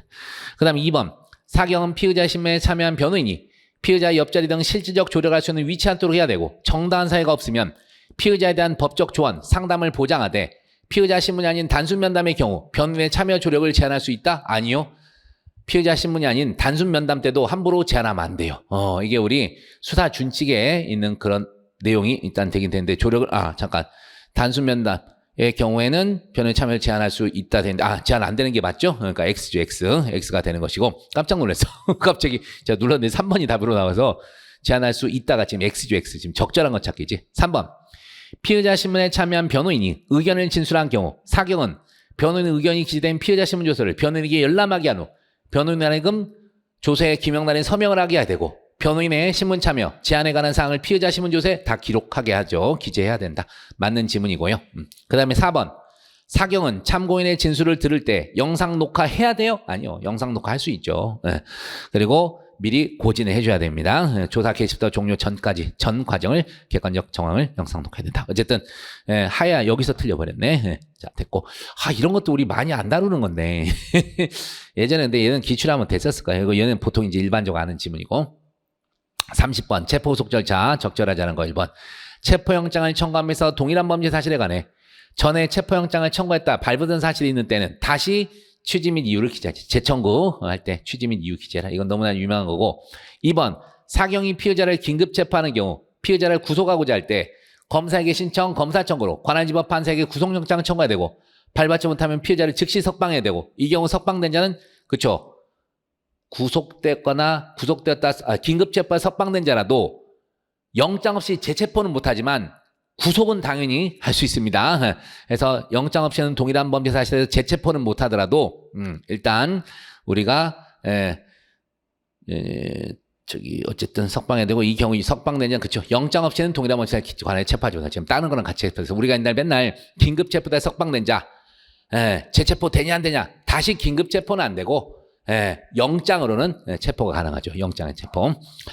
계속해서 3번 사경은 체포영장, 구속영장 유효기간 내 집행이 착수하지 못해 반환한 경우 준칙 35조 3항에 따라 해당 영장을 발부한 법원에 당연히 반환을 해야 되는 게 맞죠. 근데 사경이 반환하나요? 아니, 사경이 검사한테 반환하고 검사가 법원에 해야죠. 근데 이거 교묘하게 있었어. 앞에를 사법경찰관이라 써놔가지고 사경이 직접 법원에 반환할 일은 없습니다. 사경이 검사한테, 그럼 검사가 이제 법원에다가 이렇게 돌려주는 거겠죠. 자, 요거를 갖다 또 이렇게 내놔갖고, 그 다음에 4번 법관이 검사 청구해서 체포된 피의자 구금을 위해 구속영장을 발부하면 사경 관련 지체 없이 신속 집행해야 되고, 제시와 집행이 발부 시부터 정당한 없이 시간이 지체되어 이루어졌다면 유효기간 내에 집행되었다 하더라도 체포 구금 불법이 되는 거죠. 토요일날 영장 발부했는데 화요일날 집행했던 그 사건이에요. 답은 3번이고. 자, 계속해서 31번 통비법. 여기 또 어려웠어. 여러분 이거 잘 모를 것 같은데, 누구든지 공개되지 않은 타인 간의 데를 청취할 수 없도록 하고 있고, 금지하는 청청인은 전자장치, 기기적 수단을 이용한 경우가 들어가지 타인 간 비공개 대화를 자신의 청력을 이용 듣는 행위도 포함된다고? 이래버리면 우리 지하철 타고 다니고 뭐 이렇게 어디 커피숍에 앉아있는데 뒤에서 사람들 말하는 거 막 청력을 해서 들으면 다 통비법 위반이에요? 말이 안 되죠. 그죠? 근데 시험장에서 이렇게 갑자기 생각이 안 날 수도 있었어. 그래서 기계적 수단을 이용해서 청취를 해야 되는 거예요. 아셨죠? 그래서 알아두시고, 그래서 답이 1번이야 바로. 그 다음에 2번 비공개 조치. 요 판에도 잘 아시죠? 인터넷 개인방송. 제3자가 이렇게 하는 거 알고 있었는데 중단하지 않거나 제3자를 매개하지 않은 방송을 계속 진행하는 등 허가받지 않은 제3자 시청 녹화를 용인했다면 여기는 통비법 대상이 아니에요. 그래서 당사자에 포함되어 있으므로 제3자가 방송 지득 촬영한 것은 통비법 감청에 해당하지 않습니다. 3번 사경은 범죄 수사에 의한 통신자 처가 요건이 구비된 경우 검사에게 각 피의자의 피내사자도 들어간다 그랬죠. 통신자 주체 허가를 신청하면 검사가 법원에 허가를 청구하는 거죠. 영장이랑 같아요. 4번, 근데 이제 피내사자가 들어간 게 특이한 거였죠. 이건 옛날부터 강조했던 거고, 자, 요것도 잘 안 내던 건데, 국가안보를 위협하는 음모행위, 직접적 사망, 심각한 상해 위험을 야기할 수 있는, 이게 이제 긴급, 이제, 상황이 되는 건데, 범죄, 조직범죄 등에 대한 중대한 범죄 계획 등등 긴박한 상황, 통제한 조치, 요건 구비한 자에서 허가 절차를 거칠 수 없는 긴급한 사유가 있을 때는 허가 없이 통신 제한 조치를 할 수 있습니다. 긴급 제한 조치가 됩니다. 이제 사후의 지체 없이 이제 여기서도 승인을 받아야겠죠. 그래서 뒤에도 이제 되긴 합니다. 그래서 어쨌든 자, 가시면 되겠고, 잘 안 내던 걸 냈고. 32번 압수수색. 여기는 그래도 우리 좀 잘 알겠다. 전자정보가 제3자 소유 관리의 정보장 매체에 복제되어 최판이잖아요. 직접 갖다는 게 아니라 지가 복제해서 갖다 냈다고. 이럴 때는 피의자 참여권 보장할 필요 없다는 거죠. 압수수색 과정에서 복제 전자정보를 이미 제출한 사람에게 참여를 기여한 것이 부당하다는 현저히 특별한 사정이 없는 한 복제 전자정보 이미 제출자 외 원본 전자정보 관리 처분권자에게 참여권 인정하는 것은 아니다. 그렇죠? 맞는 지문입니다. 이게 한 번 복사가 아니라 여러 차례 복사됐다고 생각해 봐요. 그럼 피의자가 진짜 누군지, 원본 이제 관리 처분자가 누군지를 확인하기가 어려워되는 거죠.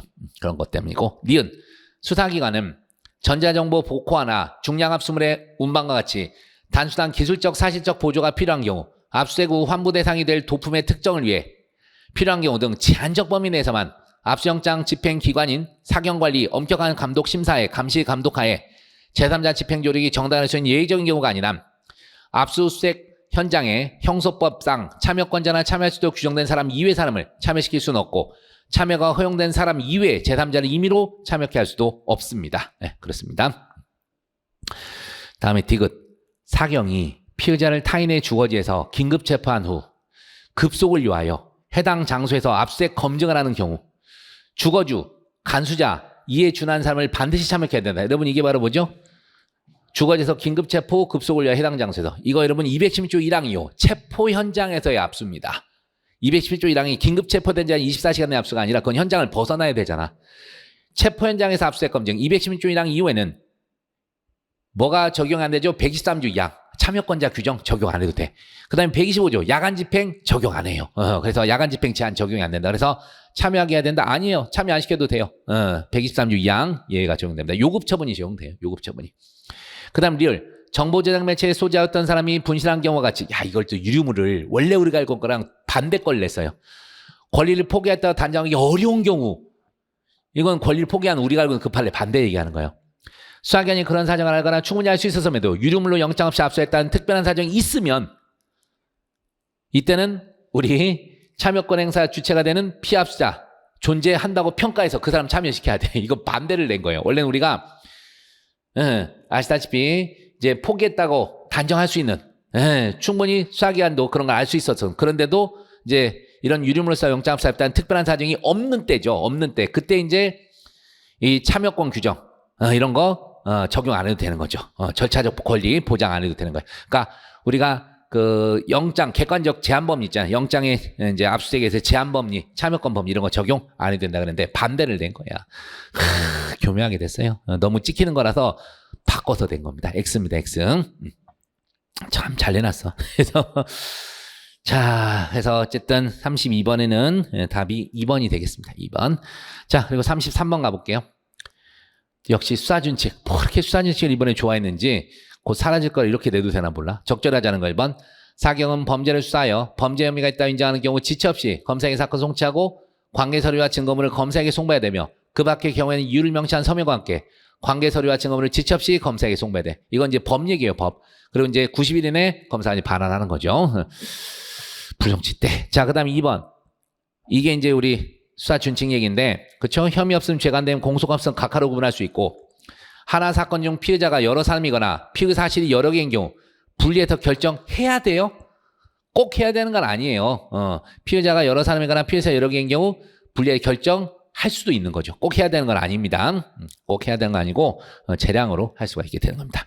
그래서 얘도 근데 그렇게 익숙한 내용이 아니어갖고 이거 바로 맞출 사람이 있었는가 싶긴 합니다. 그래서 저도 이제 강의 좀 하고 이제 읽어가면서 여러 차례 봐서 이거를 알지 분리하여 결정할 필요가 있는 경우 일부에 대해 결정할 수 있다. 이렇게 돼 있어요. 그래서 꼭 해야 되는 게 아닌 거 이거를 틀리게 되다니 참 어렵다. 3번. 사경은 죄가 안 됨에 해당하는 사건이 10조 1항 심신상실에 따라 벌할 수 없는 경우일 때 검사에게 이송합니다. 왜 그래요 여러분? 치료 감호 같은 걸 검사한테 청구하게 하는 거예요. 검사 재량에 따라 치료 감호 할 수도 있고 안 할 수도 있기 때문에 10조 1항 심신상실일 때. 그 다음에 4번.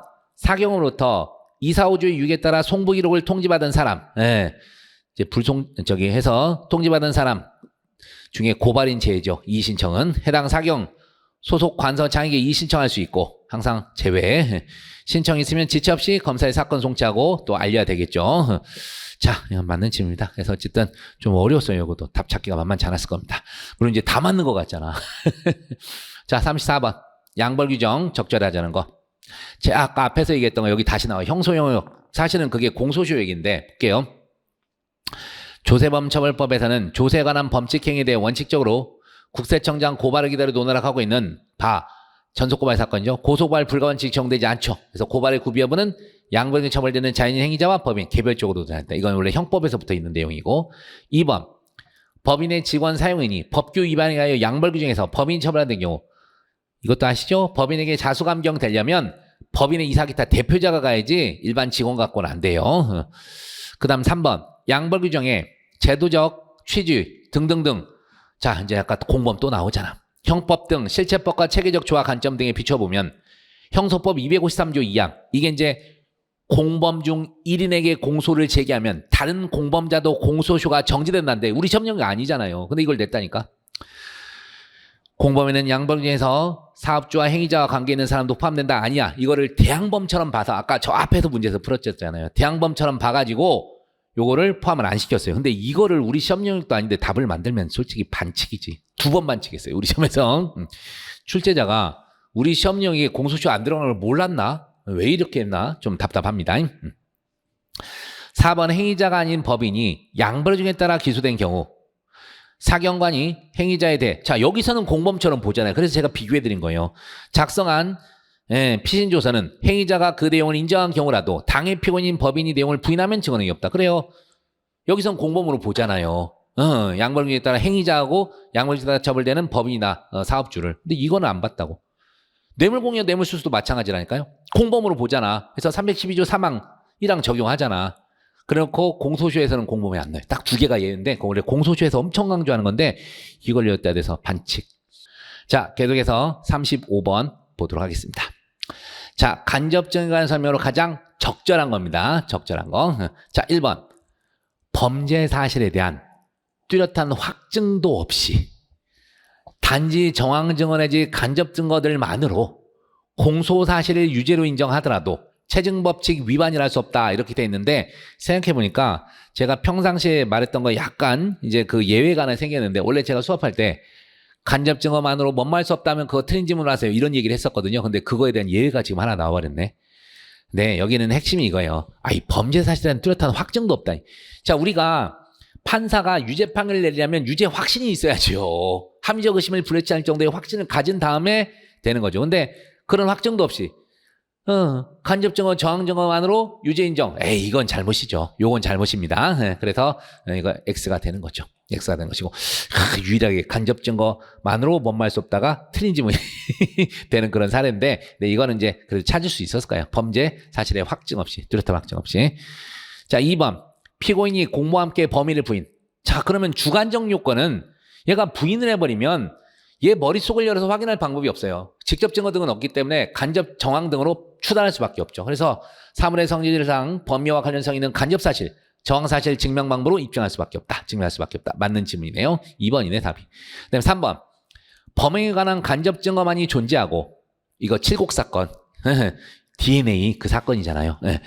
간접 증거의 증명력에 한계가 있는 경우 범인으로 지목되어 있는 자에게 범행을 저지를 만한 동기가 발견되지 않는다면 만연히 간접 증거의 증명이 그만큼 떨어진다고 평가를 해야지 무엇인가 동기가 분명히 있는데도 이를 범인이 숨기고 있다고 적극적으로 평가하는 것이 형사증거법인에 부합하는 것이다. XX.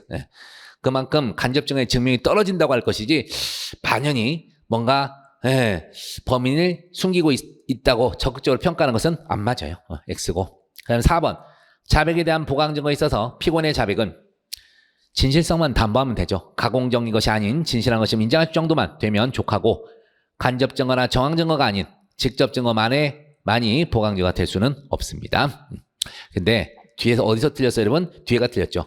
간접 증거나 정황 증거가 아닌 직접 증거만이 보강이 될 수 있다. 이 마지막이 틀렸어요. 앞에는 맞았는데. 자, 넘어가시고 36번 위수증. 1번. 정서적 학대를 당했다는 피해 아동의 부모가 이 사례 아시죠? 아이 가방에 넣어서 선생님과 애들 대화하는 걸 녹음해서 타인 간의 대화 녹음입니다. 통비법 위반이에요. 그래서 증거는 인정할 수 없고. 자, 그 다음에 2번도. 자, 요거 제가 되게 특이하다 그래가지고 이거 좀 외우라 그랬는데 법원이 일단 법원이 아니라 이거 최판인데 위추적 전자장치 부착명을 선고받아 집행을 받고 있는 피고인에 대해 준수 기간의 정함이 없이 혈중 알코올 농도 0.03 이상 음주를 하지 말고 보호관찰 간의 정당 음주 측정에 의할 것이라는 준상 추가 결정이 있었어요. 근데 뭐가 잘못이냐면 이런 게 어디 있어요, 여러분. 지금 전자장치 부착 집행받고 있는데 최소한 준수기간 정해야죠.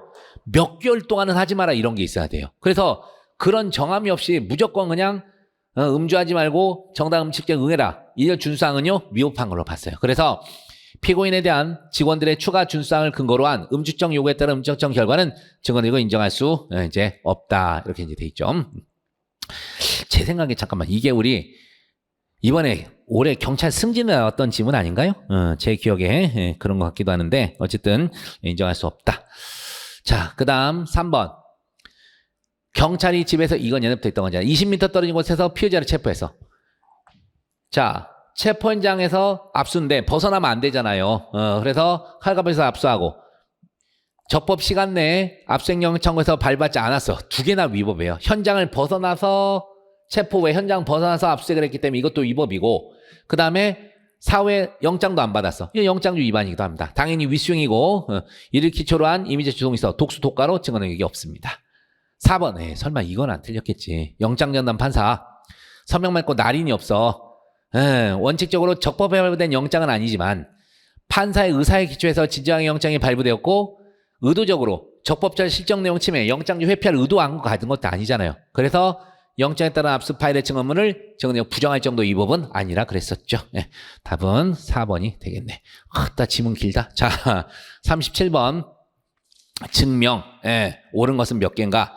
여기도 이제 다 못 들어가서 두 개로 나눴구나. 자, 공연성, 명예훼손의 구성요건 요소로 특정 소수에 대한 사실 적시의 경우, 그쵸? 공연성이 부정되는 유력한 사정이 될 수 있기 때문에 전파 가능성에선 검사가 엄증으로 해야겠죠. 맞고. 니은 314조 특신상태. 증거 능력 요건인데 이거 형사소송 관련자나 자유로운 증명으로 촉합니다. 자유로운 증명 촉하다.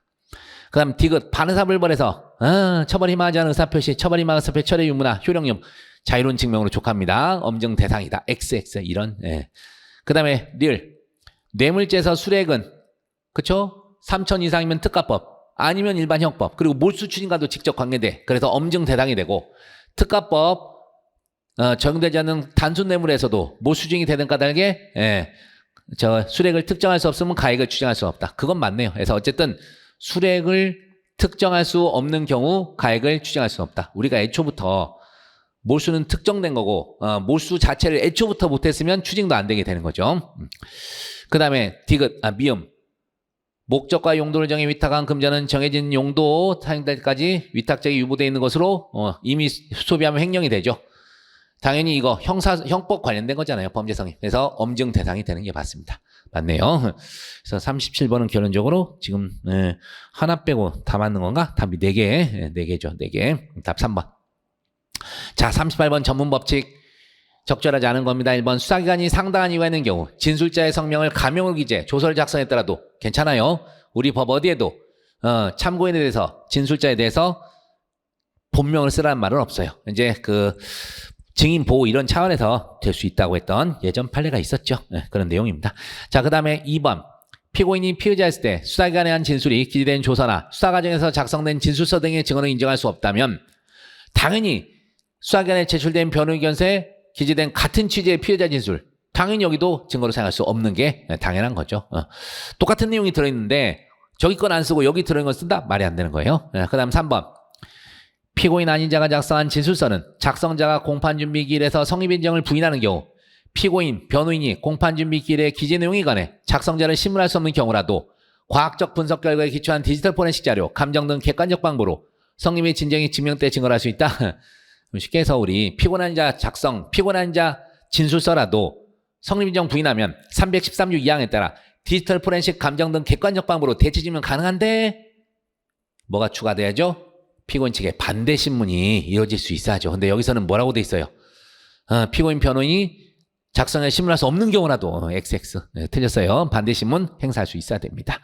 이게 틀렸고 그 다음에 4번 이것도 최판이죠. 지적 능력, 판단 능력 같이 본질적으로 수사기관이 작성한 진술조에서 나타나기 어려운 피고인의 상태에 대해 공판 중심주의, 실질적 직접심주의 원칙에 따라 검사가 제출한 객관적 증거에 대해 적법한 증거조사를 거친 후에 이를 인정할 것이지 공소사실을 부인한 취지의 피고인 진술이 기재된 피신조서 중 일부를 근거로 이런 거를 인정할 수는 없는 겁니다. 그래서 이제 증명력과 관련된 그런 내용이긴 한데 증거 능력보다는 증명력과 관련된 그런 내용이긴 합니다. 그래서 일단 실제 이 사례는요. 해서 취재 진술이 피신조서 중 일부를 근거로 되는데 어쨌든 이런 거 증명력과 관련된 그런 거에 대해서는 적법한 증거조사를 거친 후 이를 인정해야지 공사실 부인한 취지의 피고인의 진술이 기재된 피신조서 중 일부만 근거로 해서 이런 걸 함부로 판단하지 말라 그런 내용이에요. 그래서 이것도 참 기가 막히게 끌고 왔어. 원 판례 중에 뒷부분 사실 우리가 잘 안 보는 앞부분 말고 뒷부분인데 어쨌든 이것도 기억하시고 39번 증거동의 증거능력 인정할 수 있는 것은 모두 몇 개냐. 우리 증거 동의하더라도 증거능력 없는 거 뭐 있어요? 자백 배제 위수증 그죠? 그래서 전문 법칙 전문 증거는 증거 동의해도 되고 또 여기 보면 당공직제 나오죠. 증언번복 진술조서 시리즈 거기도 증거 동의하면 증거능력이 있어요. 자 기억 수사기관이 피합사 측의 참여 기회를 보장하지 않고 압수한 전자정보 목록을 교부하지 않는 등 영장주의 원칙과 적법 절차에 준수하지 않았다. 위수증입니다. 증거 동의하더라도 증거능력 없고 그래서 이건 안 돼. 그 다음에 성폭력 피하 동의 어머니에게 진술한 내용을 어머니가 상담원에게 전한 후 자 아이가 상담원에게 상담원이 엄마에게 이것만 해도 재전문 진술이에요. 그리고 그 아이가 엄마한테 얘기했구나. 아이가 엄마한테 엄마가 상담원에게 재전문 진술인데 그 상담원이 검사 면전에서 진술 작성 진술 조서 재전문 진술이 기대된 조서 상관없어요. 증거 동의하면 증거능력이 있습니다. 디귿 자 이게 바로 뭐예요? 자백 배제잖아요. 임의성은 자백을 하고 의미성 심리 상태가 계속됐다고. 당연히 검사 앞에서 한 자백도 자백 배제 법칙에 파생된 2차적 증거라서 당연히 증거 동의 대상이 아닙니다. 그 다음에 잠깐만요. 이거 X가 돼야 되는데 39번 이게 잘못 들어갔는데 39번에 그죠? 이거 잘못돼서 여러분. 이거 요게 간만이 잘못됐네. 요거 잘못 들어갔어. 이거 X. 그 다음에 형사소송법에서 정한 절차와 방식에 따른 증인신문 절차를 거치지 아니한 채 증인에 대해 선서 없이 법관이 임의 방법으로 청취한 진술과 진술의 형식적 변형에 불과한 녹음 파일. 이게 최판이거든요. 드디어 나왔어. 그래서 법원이 했는데도 상식적으로 증인신문 절차도 거치지 않고 증인 선서도 없이 법관이 임의 방법으로 청취한 진술과 진술 형식적 변형에 불과한 녹음 파일은요. 사실상 위증으로 봐가지고 독수독가로 봐서 증언을 부정합니다. 예, 요게 25년 판례냐 4년 판례냐. 예, 어쨌든 24년 9월 판례네. 예, X고. 어이구 그럼 이것도 미음 잘못됐겠는데. 자, 공판준비 공판길에서 이미 증언을 마친 증인을 검사가 소환한 후 피고인의 유리한 증언 내용을 이를 일방적 번복시키는 방식으로 작성한 진술. 이게 바로 증언 번복 진술조서잖아요. 판례가 뭐라 그랬죠? 피고인이 증거람에 동의하지 않는 증언이 없다. 그러니까 증거 동의 대상이 돼요. 이게 하나씩 뒤바뀌었구나. 이거가 오해요.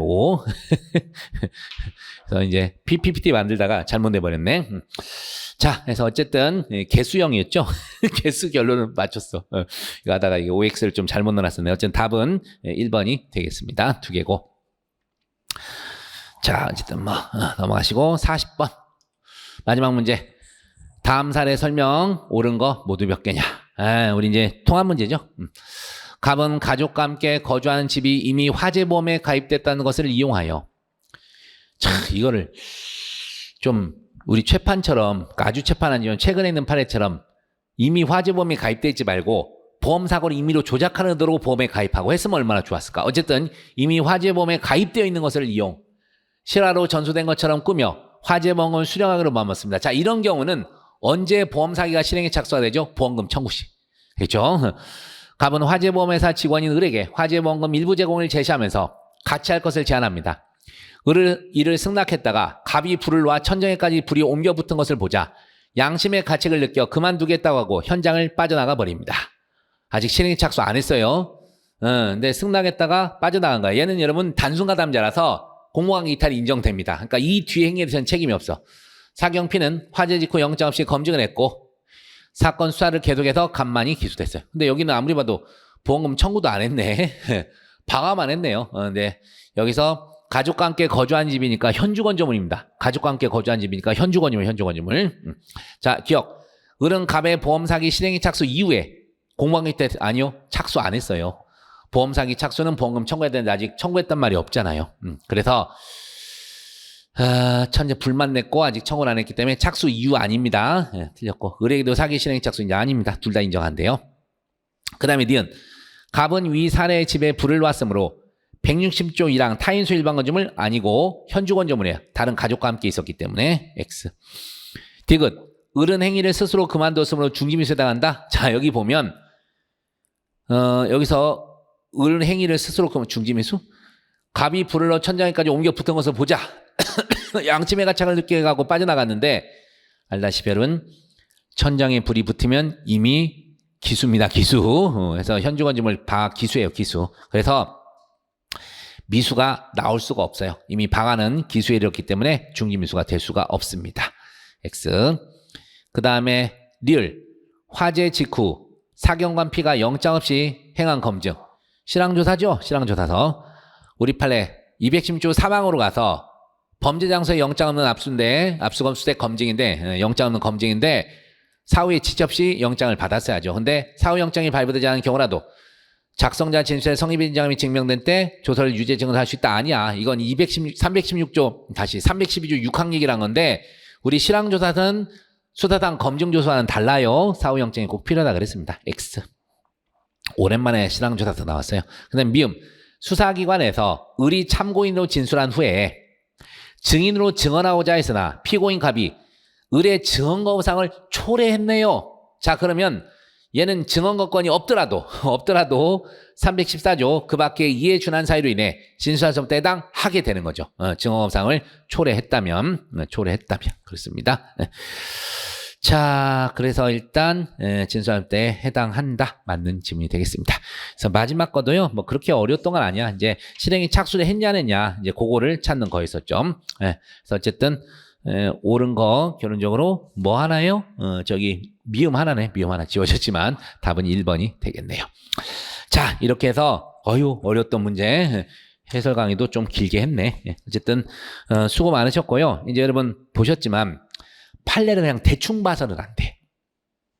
금방도 막 저도 막 하다가 이 판례 참 잘 안 보는 판례 막 이런 얘기 했잖아요. 그리고 원래 되는 판례인데 반대쪽 얘기를 했다. 뭐 이런 것들이 자꾸 나와요. 그래서 판례 하나라도 정확하게 아는 이제 이런 것들이 필요해요. 그렇다고 이제 모든 판례를 다 볼 수는 없어요. 이제 중요 판례에서 그런 이제 골라내는 건 이제 제가 해야 될 강사가 해야 될 일인데 어쨌든 여러분들 어려워졌다 너무 포기하지 말고 또 너무 살벌하게 공부를 하지 마세요. 적당한 편선에서 이제 해야 되는데 판례 중심으로 하되 판례를 정확하게 이제 기억을 하는 그런 연습을 해주셔야 됩니다. 그리고 아까 뭐 우리 신법 이런 거 나오는데 그런 건 어쩔 수 없어요. 틀리라고 낸 건 같이 틀려줘야지. 그래서 한계는 좀 있는데 할 때 판례를 정확하게 그리고 얍삽하게 이제 공부해서는 안 된다는 거 다시 한번 말씀드리겠습니다. 자, 수업 듣느라 고생하셨고 여러분들 또 다음에 준비하시는 분들은 꼭 다음 시험에서 합격하시길 바라겠습니다. 이걸로 이제 우리 2026년 1차 이제 채용시험 해설 강의 마치도록 하겠습니다. 수고하셨습니다.